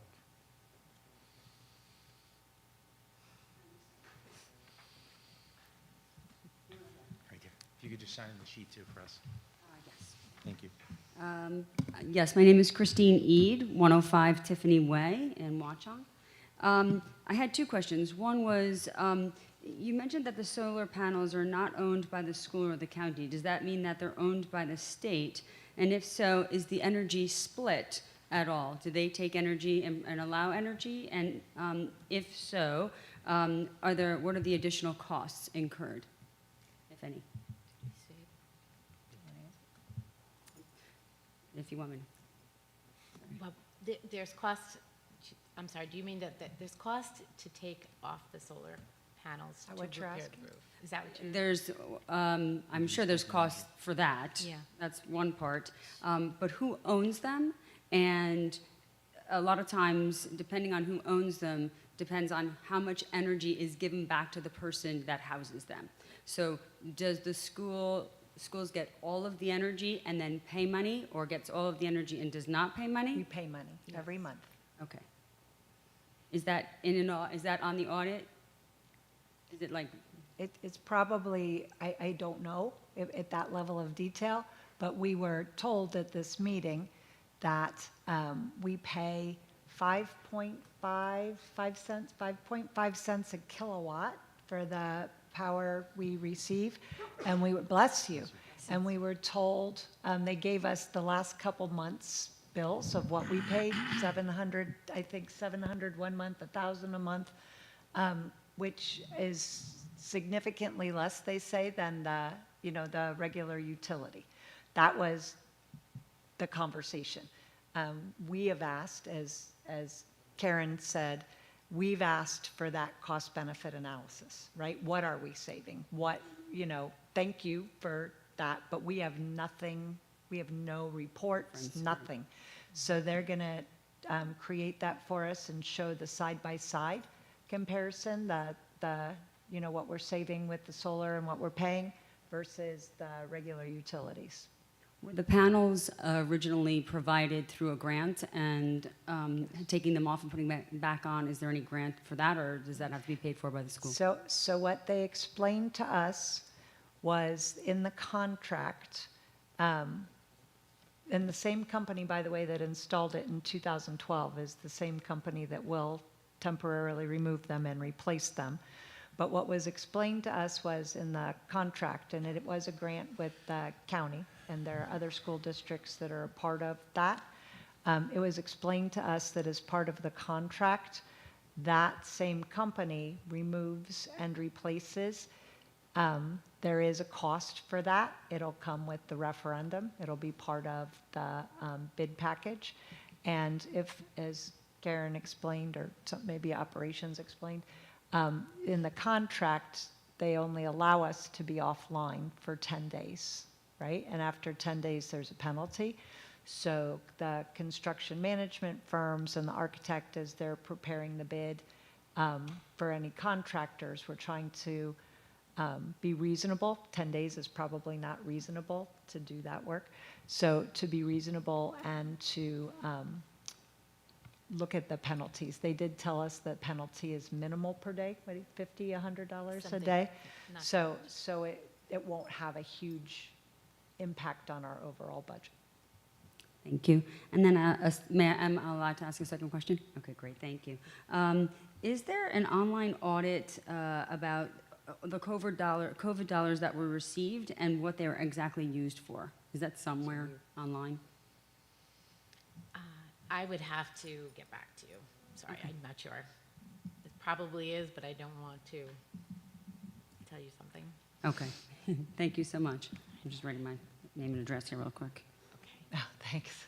Make sure they're there. Thank you very much, and thank you for all of your work, every one of you. Greatly, greatly appreciated. I know it takes a lot out of your time, energy, and it's volunteer, so thank you. Thank you. Thank you. How do we get back to her? Karen will just call it. Okay. I would have to- You wrote your information on there, right? So we can reach out to you? We know where to find her. Good evening. I'd like to compliment the administration for the visual aids. It's nice to be able to clearly see the presentations. I think it adds quite a bit. So kudos for the visual aids. As I was listening to the readout to the audit, it sort of question came to mind, you know, where are we in relation to where we've been in the past? I know the audit is more procedural and saying we spent the money in the right places. You know, if I'm wrong, let me know. But it seems like we had no major item overruns, so that there were no real financial issues that the audit picked up. I guess it picked up that we're starting our budgeting process in the hole a little bit. And it's Again. going to be a bit more difficult to move from there. And of course, we're all facing, every district is facing the same problem, you know, 4, 5, 6% inflation and a 2% increase in funds from the taxpayers. So that's going to be a real issue. But having been involved in the referendum and having come to these meetings, I'm so used to hearing the words that we have no money. You know, the audit didn't appear to, you know, give that impression that we have no money. Yeah, it's going to be tough, just as is for every other district who's facing what we are. But I'm just curious, where are we in relation to the statement of we have no money, or we're getting the revenues that we need, and we're going to you know, come up with a budget as best as we can in the constraints that we have, as every other district's going to do. So, are we out of the no money era, or are we still in that era? We honestly can't answer you. The governor's budget address isn't until February 28th. We don't get the health care, you know, actual numbers, what we received so far as an estimate. We don't get that until closer to March when we're Is done. that the same for all school districts? Yes. Okay. And But we I don't find out the Yeah, but my information question is- from the borough either. The question is, people in town have been told at meeting after meeting and referendum meetings and all meetings that we have no money really to do anything. I'm just wondering if we're in an operational mode like every other district is, where, you know, the day-to-day business is going on, it's tight. But can we say that we're not in we don't have any money situation?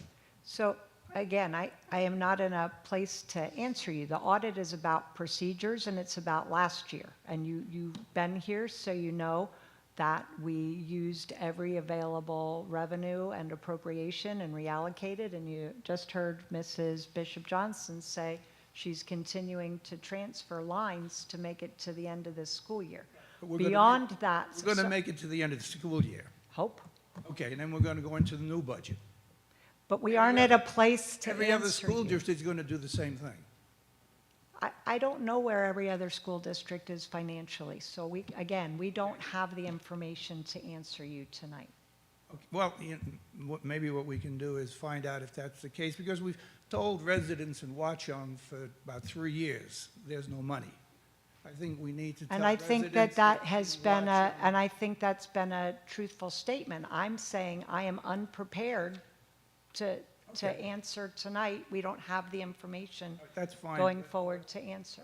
I'd like to see, you know, somebody answer the question where we are in relation to we have no money for programs. I think We'll be doing that in February and March in our we wind up public giving, I think, conversations. the wrong impression to people in town when we say we have no money. I don't think it's been a wrong impression, but I don't have the information to think answer you. I think you and I will mutually disagree on that. Okay.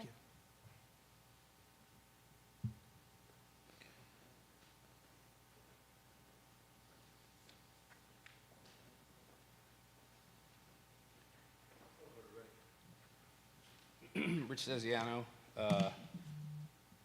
I forget if I have to say my address, but Thank you for introducing yourself. Happy New Year, everybody. The last 2 meetings have been, this one's long, but calm, which has been nice. So new year, new turnover. I know it's been like the holidays and there's a lot of turnover. Just to comment, all great updates about the referendum stuff from Mo, and but the site has gone a little stale. There haven't been an update since November, but again, it's been the holidays and then we had all this turnover, so I understand why. But just hope we keep updating all that stuff. But I was hearing within the committee reports that there are still things going on. The Sergeant Rich thing was fantastic. Cyber safety and like internet literacy is like something that I'm very passionate about, and so the more of those types of presenters or programs we can do. Obviously, I guess it's not like a curriculum thing, but it's just whatever we can get from people around in New Jersey. But that stuff's really important for our kids because the internet is a hard place to navigate, and the more we prepare our kids for that would be great. And then last thing I was just curious about, and I'm very much have no horse in this game, and my wife would probably yell at me if I brought this up, but there have been a lot of reports lately or studies about the impact of cell phones in the school on kids and their ability to learn. I was just curious, like, is that like anywhere on the radar of the state or the county or here or anything like that? But I don't even know if it's something we're allowed to do, but just It's on our radar. There, certainly, you've seen the same articles, I'm assuming, in NJ.com or the Star Ledger about what districts are doing on the radar. yeah. And I don't have a horse. I mean, Yet. yeah. Oh, thank you. Thank you. Any other comments from the public? Okay, moving on to action items. Danielle, can you please move action item A? Yes, 1 minute, sorry. Appoint board representatives. Do you want me to read the whole thing? Resolved that the Watchung Borough Board of Education, upon the recommendation of the superintendent, approves the appointment of board member representatives by the board president. Should I read them out? Sure, yeah, the names and their board, sure. Somerset County School Boards Association, Danielle Amadeo. New Jersey School Boards Association, Jen Agliero. Somerset County Educational Services Commission, Dory Harvey. Morris Union Jointure Commission, Julie Glazer. Legislative Liaison, Mohammed Frisch, and Dory Harvey as an alternate. Thank you. Are we gonna do all three? It's up to you. I mean, you could make a motion now. Okay. for this. Can I have a motion to approve action items A? Just A. So moved. Is there a second? Second. Any discussion? Can I have a vote, please?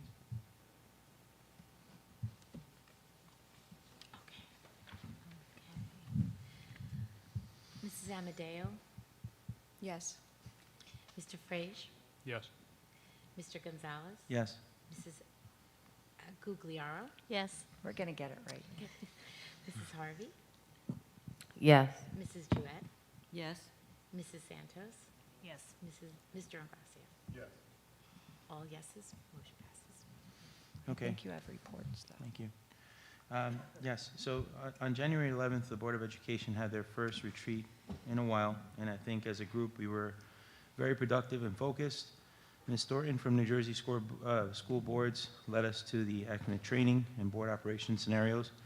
And in that developing district and the Board of Education goals for the next 6 months, once the goals are approved, Dr. Glazer has the responsibility of creating the action plans of each district goal detailing the action steps, timeline, responsibilities, parties, outcomes, and evidence of completion. She will share these with the Board of Education and the committee and publicly at each Board of Education meeting. The district goals are also how Dr. Glazer will be evaluated. I hope our progress on the Board of Education will be evident. We came to a consensus in the committee and committed to achieving their goals together. We look forward to working with all of us as we strategically planning and our focus in areas and goals as a community. Danielle, can I please have you approve District Goals A? Oh, no, you did A, so now B, you're I'm you're sorry. B and C. B and C. You want me to read them? Yes. Yeah. Approve district goals. Resolved that the Watchung Borough Board of Education, upon the recommendation of the superintendent, approves K-8 district goals effective January 25th, 2024 through June 30th, 2024 as follows. A, develop and approve a sustainable, balanced budget. B, find solutions to solve transportation concerns. And C, begin development of a strategic plan. Thank you. She needs to do C2. Oh, and C. What did you see? Mhm. Approve Board of Education goals. Resolved that the Watchung Borough Board of Education, upon the recommendation of the superintendent, approves K-8 district goals effective January 25th, 2024 through June 30th, 2024 as follows. A, to find and appoint a new board member to fill our vacancy and supply support and onboarding to our new team member. B, foster a more positive and supportive working environment during Board of Education meetings and committee meetings. Create an environment of civility and professionalism with more straightforward communication among board members and the superintendent during all meetings. And C, provide support within our role as board members for the district's strategic plan. Thank you. Can I have a motion to move action items B and C? So moved. Is there a second? Second. Any discussion? Yes, I just wanted to bring up, and I apologize for traveling during the retreat when these goals were discussed, and just had some time to look at them at the committee meeting too, I understand, but we did kind of run out of time there. I just wanted to mention, I listened to the meeting afterwards how these goals were developed, and I understand that this is not the usual timing for the goals, so that we're just covering from now till June 30th, but there still is a good amount of time in that span there. And so I just wanted to share my thoughts that when you look at the New Jersey School Boards Association's training materials, they do stress that when we develop the goals, that they be SMART goals. And the SMART standing for specific, measurable, attainable, relevant, and time sensitive. So I would just say I understand goal A with the district goal to develop and improve a sustainable, balanced budget. I just, for something like goal B, find solutions to solve transportation concerns. I just, having attended the town hall meeting on that, there's concerns from many different directions on that. I would prefer to see, that goal be converted to a SMART goal, like the NJSBA directs us to. Something like plan and execute a proactive and fiscally responsible transportation plan that addresses the safety, accuracy, and efficiency concerns of multiple stakeholders by August 2024. Because that is the time-sensitive, having a deadline-driven goal is what NJSBA has really provided the guidance to try to do whenever possible. So that would be my suggestion for that goal. And the NJSBA also said, Gwen said in the meeting that, this board meeting is the time to, pool the shared wisdom of the board and have these kind of discussions. So I hope that, it's not taken the wrong way. I know we're all working in goodwill here to develop these goals. The only other thing on the district goals, two things, with the C being the development of a strategic plan. Again, it's just, I did hear the discussion about not being able to complete it within that time frame, but I think when you look at the steps that are taken from understanding the process, community planning day, presentation of outcomes. This was from our past strategic plan. That there might be a target that we could set for this, time frame, instead of having it just begin development of strategic plan. So I would be for amending that goal to reflect a step that we would like to reach and the time frame with that. And then finally, just what I think is missing from the district goal is there's lack of a student achievement goal. And just to say that this issue has come up, the discussion of having a academic achievement goal in our goals. I feel that there's was a time, if anyone happened to be following back from 2017, 2018, when we had some district turmoil and turnover and a sharp decrease in the state test scores that resulted in our state rankings dropping. There was an interim superintendent that came in back at that time and put some practices in place that I think showed a quick rebound in the test scores. So I know that as a board, it's not our position to say, you know, what those methods would be, but I think that if we just made it clear that the district has a goal that's centered on something like increased student achievement by raising academic proficiency in math and ELA by 5% across grades 3 through 8, as measured by the 2024 NJSLA. I think that that would be in keeping with the SMART goal, with the way it's worded, and something that has been lacking for some time in our goals. Thank you. Thank you. And Phyllis and I had this conversation, the exact conversation, almost word for word, earlier today. Do you want to talk about our conversation? I just feel like it's a board conversation. I just felt the goals were too broad, you know, too general, and I would like to have seen more specific ones. But some of the things you had said, that some of the goals I mentioned were more principal goals and more from different places. So I'm wondering, the goals we're thinking about, and Anthony was just mentioning, will that be part like of our strategic plan, that we will see that in there somehow? So I'm going to, yes and yes. So in our conversation, you brought up the goal about the 5%, and I mentioned that that's typically a building goal, right, a principal goal, but that's not a goal that's achievable between January 25th and the testing in April and May. Again, you've heard these conversations about what it takes to raise achievement, full staffing, textbooks, professional learning, strategies. It's a proactive process.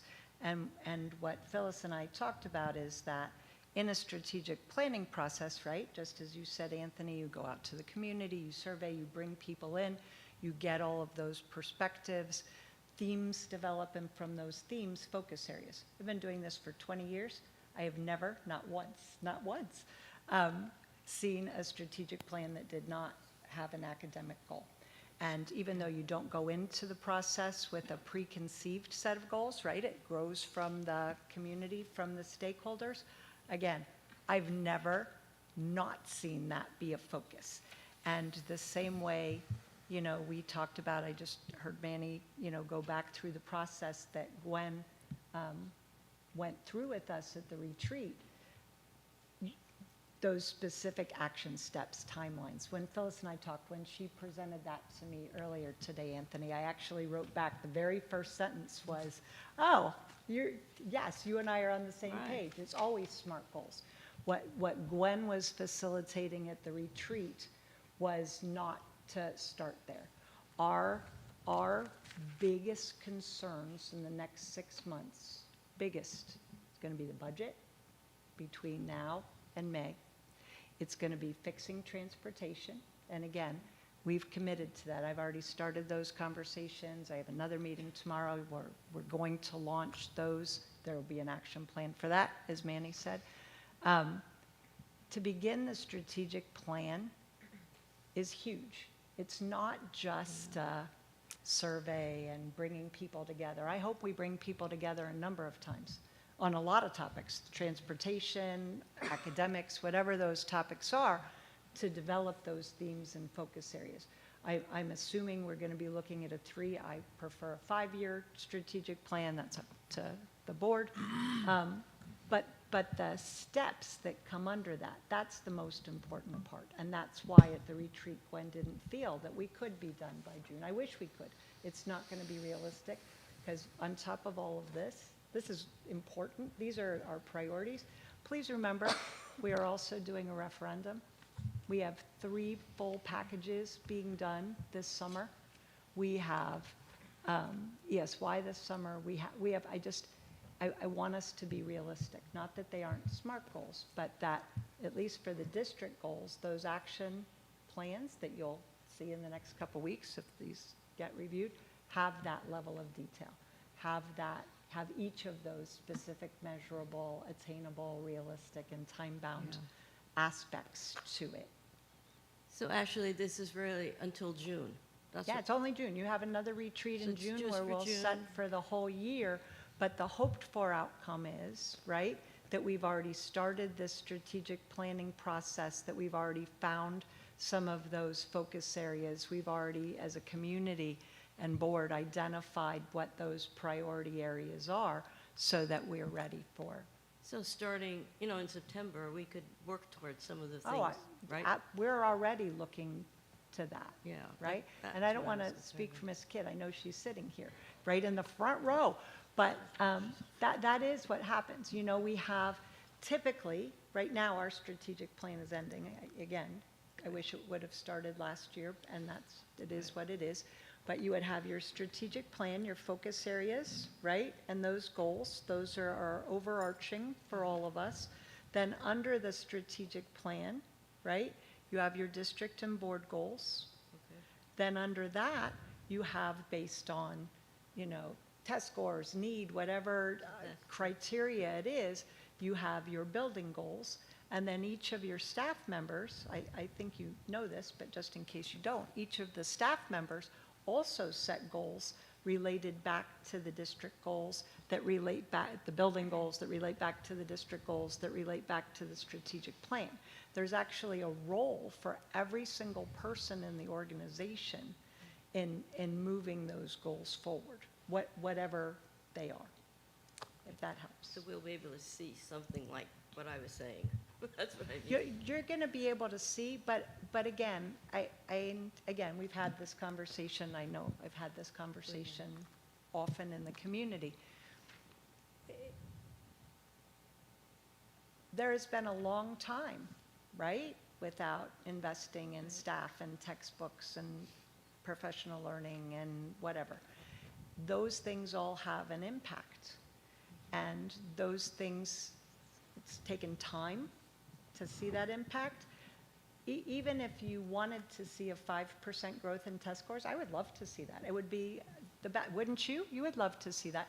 But you have to put the strategy in place to make that a reality. You can't just say January 25th, hey, by, the testing, actually science is March. I'm actually not even giving us enough time. It's March, April, May testing.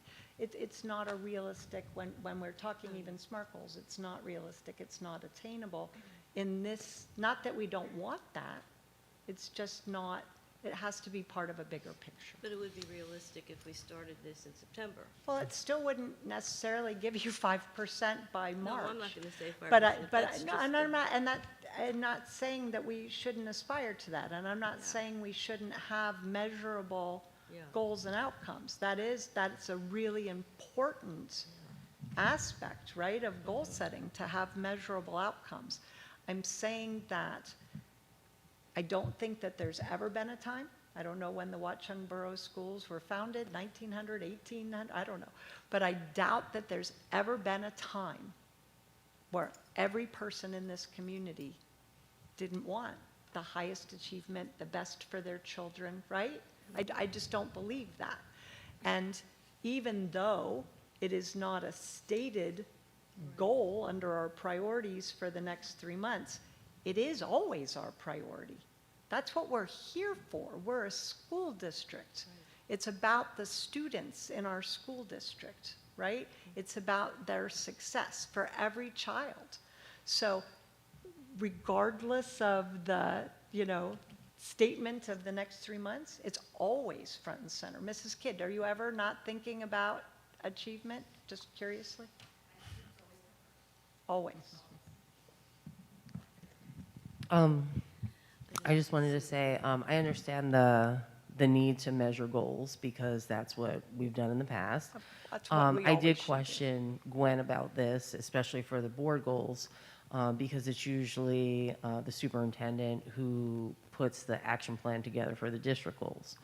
And she advised me that that would go through probably committee so that all the board members could discuss their ideas on how they would want to measure each one of those board goals. So it's not that they're not measurable, we just haven't discussed it yet. That's what I understood. And just to add, obviously for developing and approving a sustainable balanced budget, we have a time frame that you've discussed already tonight, that we have certain deadlines in March and May that make that And one this will clear. be 100% of most of our time. So between that, time. whether we add it or not, I just think that for, the same is almost true for the find solutions to solve the transportation concerns. By August is when, Well, no, we'll we be have getting to ready know by to, budget also. right, through the budget and other considerations There's a lot of to solve the issue. considerations, but we can't, just so everybody understands, and I know I say we're having meetings, but I haven't reported this yet. If Durham doesn't want us again, if we are going out for bid and somebody else is the low bidder, if based on costing, right? Transportation costs go up 6% over our current year, and we already underfunded it this year, $75,000. There are a number of considerations. I can't wait. We are already, I've already met with my counterpart superintendents, looking at schedules, bell schedules, how they do tiered busing. We've already met Tim Sties, Long Hill, Warren. Karen was part of that meeting to talk about what we would want to see in a budget and a timeline for that. So it's got to be happening now. And those, I mean, I know this sounds crazy. When we do the action plan, we are already looking at the calendar to say, when can we have town halls on transportation? When might we survey the community on priorities? When can we, bring the budget to more than just board meetings, right? We want to be able to bring it to the community so everybody understands, right? Not just, we don't have all of the community here at just a board meeting. We have to bring the information to them. I met with the mayor, I've met with the borough administrator, I have, Karen and I have gone back through the, how many years? 10, I think, years of budget presentations. We've gone back through 10 years of tax levies, of ratables, of home, assessments. All of this has to be done almost simultaneously. I hate to say that, so it's challenging. I'm not saying that it won't be specific. I'm not saying it won't be measurable. I'm saying that it will be realistic. I'm saying what is proposed here has to be attainable, but our time is these 6 months. And actually for transportation less, because I need to have that happen sooner, right?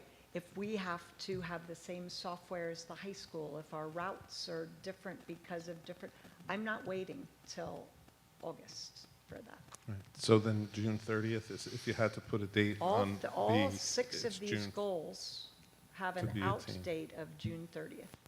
All 6 of these. And then what would happen is at your next retreat, you would set, your goals for the following year. Strategic plan goals, again, that's up to the board, 3 years, 5 years. So each year, right, you have your overarching focus areas and your goals, but then you are going to have those action steps the same way, for this, for each year. This is what we're going to do. This is who's responsible. This is the timeline. These are the outcomes, right? And you're going to have that for every year of your strategic plan also for years, right? For whatever time period you set. So if you had to pick an attainable step to reach by June 30th there, what are we for which for the ones? strategic plan? I actually started the action plan for the budget and transportation first, so I have not even thought of that timeline. But at the retreat, when we spoke to Gwen, we expected, right, again, to have surveyed, to have been out in the community, to start to develop that feedback, to start looking at themes, to start to have those focus areas, right? That's where we talked about at the retreat. All right, so And that's a somewhere pretty between big- presentation that's of a pretty big outcomes chunk, and yes, then believe it or not. BOE approval of We're gonna start that. goals, so, yeah, some of the last steps: finalize strategic plan, submit to the Board of Education, implement of strategic plan, goes those span of years. So it's just, it would be helpful to, I think, define some step that we hope to be at by, Well, that's what the action plan's for. yeah. Again, if you watched the retreat, I think you said you did, the conversation was very specific. We have a number, these are big challenges, simultaneous challenges to accomplish. These are not typically a six-month thing that you just knock off. And to do them all at the same time is even more challenging. So, again, I agreed to it as well. Remember, my evaluation is tied to this. So I agreed to this, and I know what's involved, but I also have to be able to have the time to build those action plans and timelines and action steps. Would it be helpful to set a deadline for those action plans? You do have that deadline. Okay. It's your committees. And each committee will be going through those timelines. So for me, that's 3 weeks to Okay. develop 6 months' worth of action steps on top of the daily operations of the district. And I hope you'll all remember that we came to a consensus with this, and we discussed it in the committees. And I believe that we should trust what Ms. Thornton had recommended, and that Dr. Glazer is going to put this together in the action plans, and it will all get completed. I do believe that. Thank you. Okay.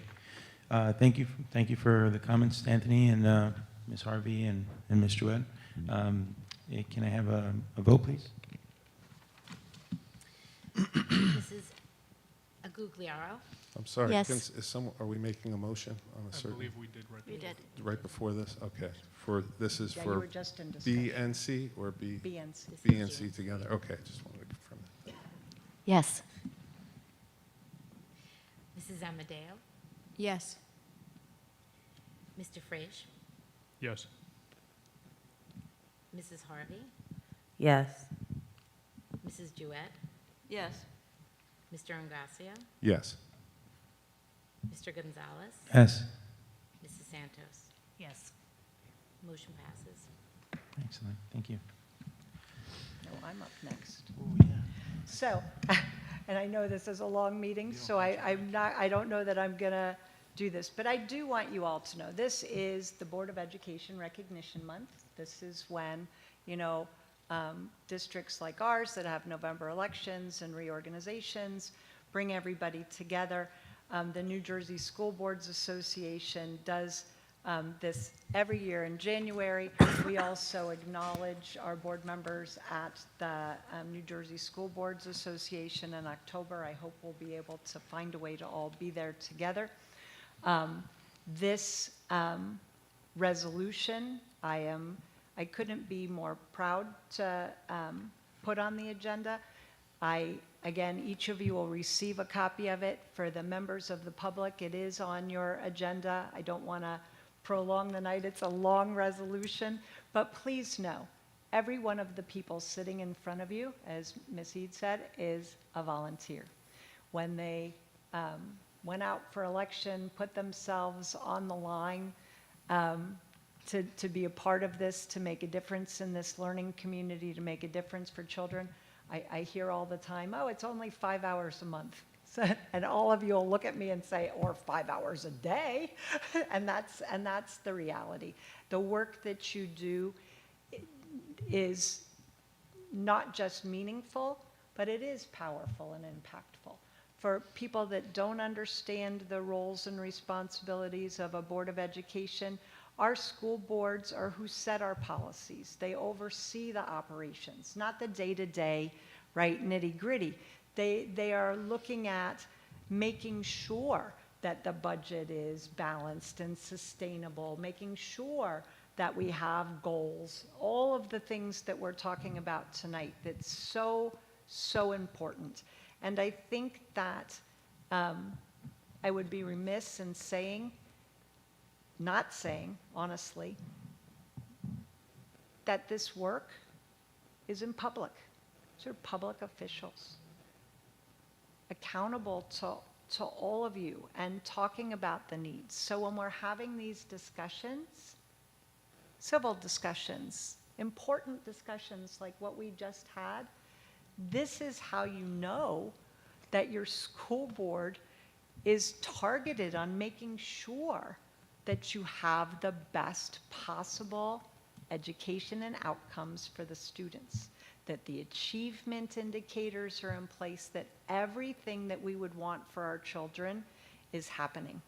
So during School Board Recognition Month, every month, because you do it every month, but during School Board Recognition Month, again, everybody should be looking to the 8 people, soon to be 9, I hope, 9 people that sit at this table, who sit in our committees, who spend all of that time, not just with the local boards and our public schools, but being liaisons and everything else to advance our children's education. So thank you for all of that. Thank you for being willing. It's a lot to be just willing. And thank you for making the effort, right, to understand that role and responsibility and to make sure that the Watchung Borough Public Schools are the best that they can be. So thank you. Okay. Jen, if you can please move. Oh, there was something Oh, missing, yes, remember? I'm sorry. So number 3 was inadvertently left out of the agenda. It's HIB to be approved. So Jen, if you can please. But you need Karen to read the resolutions so people know what they're voting. Okay. Okay, the one that was missed. Affirm the superintendent's HIB report. Resolved that the Watchung Borough Board of Education, upon recommendation of the superintendent, affirms the determination as reported for the 23-24 school year for the following investigation numbers: VV 0103 24001 and BV 1220230001. And that would make 5 items under administration. Jen, if you can please move items 1 through 5. Okay, I move under Administrative Board of Education Recognition Month. Approve minutes of previous meetings. Approve 2023-2024 Memorandum of Agreement. Approve number 4, approve New Jersey Department of Education School Self-Assessment. And number 5, approve Superintendent HIB reports. Thank you. Is there a second? Second. Any discussion? Second. It's a couple seconds. Can you get that back? Any discussion? I just had a question with the number 4, the approved New Jersey Department of Education school self-assessment. It was the presentation, it was nice to have that narration along with the PowerPoint. But was that provided anywhere to us in any format before this meeting? Because a lot of times, almost every time there's a presentation to the public on a PowerPoint, the board would see it. So ahead this of is an time. unusual, so this report is required by statute to be done to the public. And what happens next, so after it's a weird system for this one, but after it's presented, I have to go online to the state. I certify that it's been presented publicly and to the school board. You will then get Nicole's whole presentation, and then we wait for the state to do their magic, I guess, looking at all of that. They will then give us the report card to publish on the district website. So it's kind of a different system. And unfortunately, Nicole couldn't be with us tonight. I was thrilled that she made this presentation. It was wonderful with the sound. But you will also, after we certify it and we do that, you still have that opportunity to ask questions. Thank you. Okay. This time, if we can please, Anthony, if you can please share the personnel. We didn't do a roll Oh, I'm You sorry. haven't voted on 1 to 5 Okay. yet. It was All right. discussion. That's right. So can we have a vote? Yes. Mrs. Agugliaro, Yes. Mrs. Amadeo, Yes. Mr. Frage. Yes. Mr. Gonzalez. Yes. Mrs. Harvey, Yes. Mr. Ingracia, Yes. Mrs. Jewett, Yes. and Mrs. Santos. Yes. Is your Motion battery passes. dying? No, I'm just laughing at every time you say Jen's name. I I'm know. sorry. It just makes We're me going to laugh. get it right, though. Mrs. A. Sorry. It's gonna get worse if we. Okay, personnel, Anthony? I'd like to move item 1, approve appointment certificated staff. 2, approve appointment of STEM/SOAR leave replacement teacher. 3, approve student field experience. 4, approve substitutes. 5, approve unpaid absences. 6, approve Bayberry extracurricular positions revised. 7, approve Valley View extracurricular positions. Thank you. Is there a second? Second. Any discussion? Yes. I just wanted to say that I'm sure these are all fine candidates, and I know there has been a level of discussion at one committee or another. Some of the committees from December were with board members that are no longer on the board. So I do feel like in cases like this where having a full discussion with the committee, there's a number of items on this agenda that were not in the January committee discussion. So I just wanted to make note of that. And normally, we had always in the past received copies of resumes for these positions. So I'm not sure that we would have received resumes for substitutes, but we had for any of the positions that we were being asked to approve the funding of, which all of these, have a salary next to the position, we would see the resumes. So I appreciated Dr. Glazer answering some questions that I had before once this agenda came out, but I'm still not sure that there was an opportunity to have a discussion or see some of the qualifications that we're being asked to vote on tonight. So for that reason, I'll be abstaining from 1, 2, 6, and 7. And just so everybody knows, because obviously Anthony just said we've had that discussion, we do not discuss personnel in open, so I'm Right. not going to go through that now. The board oversees, right? Not the day-to-day operations. Individual resumes of staff, not staff that you're working with, right? Like if it's our office staff, of course, you are going to be part of that process. We have 128 individual staff members. You will be voting to reappoint staff members based on recommendations in May. You will not see all of the resumes. And again, we can have a broader conversation, but the role is I present, Mo was still on personnel. I did go through who the candidates were, why they, after the interview process, multiple rounds, why they were chosen, what their backgrounds were, what it was that they bring to us in Watchung Borough and add to the team. And I I said this to you this afternoon, I will continue to do that for every single candidate that I recommend, not the substitutes. I also am never going to be able to discuss with you staff members' unpaid leave. I am not going to be able to discuss with you, those kinds of items. So you can ask the questions offline. I cannot do that in public. We do not discuss. Do we do that in committee, though? Like, Not those, I will that? not be able, there's a reason that people are on here by their staff ID number. numbers, right? And No, I we was- don't have, even contractually, people know this, if you take a personal day, we don't have a right to say why. And so therefore, I don't have a right to share that with you.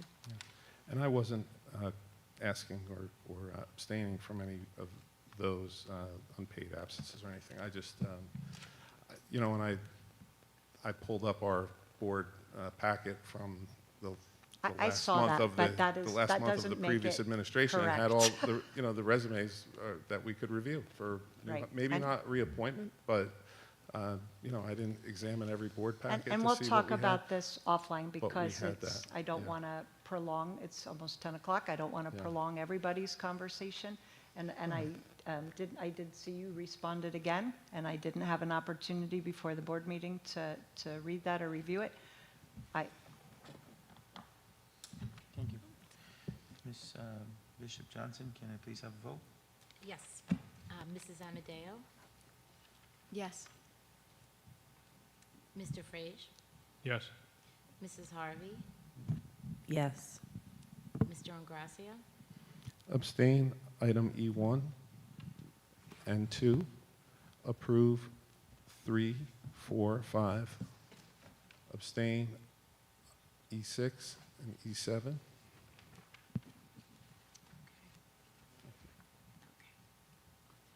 Did you get them all? yes. Mrs. Jewett, Yes. Mrs. Santos, Yes. Mr. Gonzalez, Yes. Mrs. Aguilera, Yes. Could you just say it once for us? Agliero. Oh, that's it? That's it? Say Like again. 4 silent letters. Agliero. There you go. oh my gosh. A glee arrow. Agley Arrow. Agliero. Thank you. We're sorry. That's awesome. Is that everybody? That was everybody, the motion passes. Okay, thank you. All right, Mr. Frage, operations, please. Motion. I move items F1, approve payment of bills, F2, approve transfer of funds 2023, 2024, F3, accept financial reports, F4, approve agreement with Summit Management Solutions LLC, F5, accept proposal from Slate Roof Professionals, F6, approve joint transportation agreements revised, F7, approve school security grant, F8, accept donations, F9, approve donations to the WHRSD Art Department, F10, approve professional development / school travel and related expenses, and that is all. Second.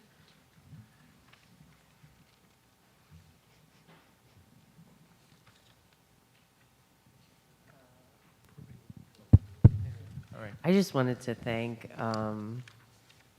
for the donations from WEF and the high school. I think that's awesome that they continue to give us stuff, so thank you. Actually, we're giving the high school this Oh, time. are we? Oh, is that's, they're oh, yeah, that's cleaning right, out- that's right. We're approving to give it to them, They're so. cleaning out to get ready for the construction, and we found these materials that aren't part of our program that they said that they could use, so it was pretty That's cool. great. Yeah. that's- Okay. I just had a quick confirming question, and maybe it would be of some benefit to others, but the item number 4, approving the agreement with Summit Management Solutions, which it states in here also is Ernie Turner. I just want to say that the previous year's agreements, we had some very specific points that Mr. Turner was going to be assisting the administration with and the district with. So this new agreement just says Business Office Consulting Services. Bless you for the Bless you. time frame. So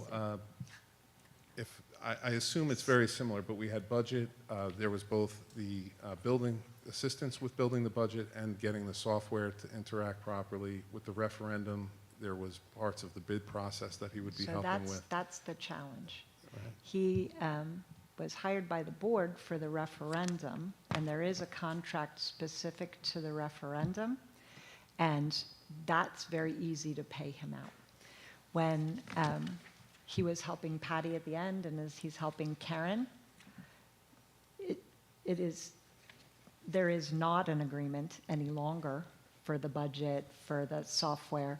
So in order to pay him for all of the help he's done, October, November with Patty, we needed to put this on an agenda. He's been waiting for payment for months for work he's already been doing, but not, the only agreement, the only enforced agreement is the referendum. And that one will stay in place, and Yeah. this one will be added for the other Exactly. administrative Okay. consulting. All right. Thank you. The only other thing I just wanted to mention, because I had brought this up at a previous meeting, is item 6 that says approved joint transportation agreements revised. That was clarified before the meeting that it was the routes that are shown in that table for A, B, and C were not lining up with in a previous agenda with the transportation agreement, and so that's really the revision, right? And Is the that correct? date, And then for ESY, the date was incorrect. They had 24, but it was for last summer, because the agreement is this school year, not the future.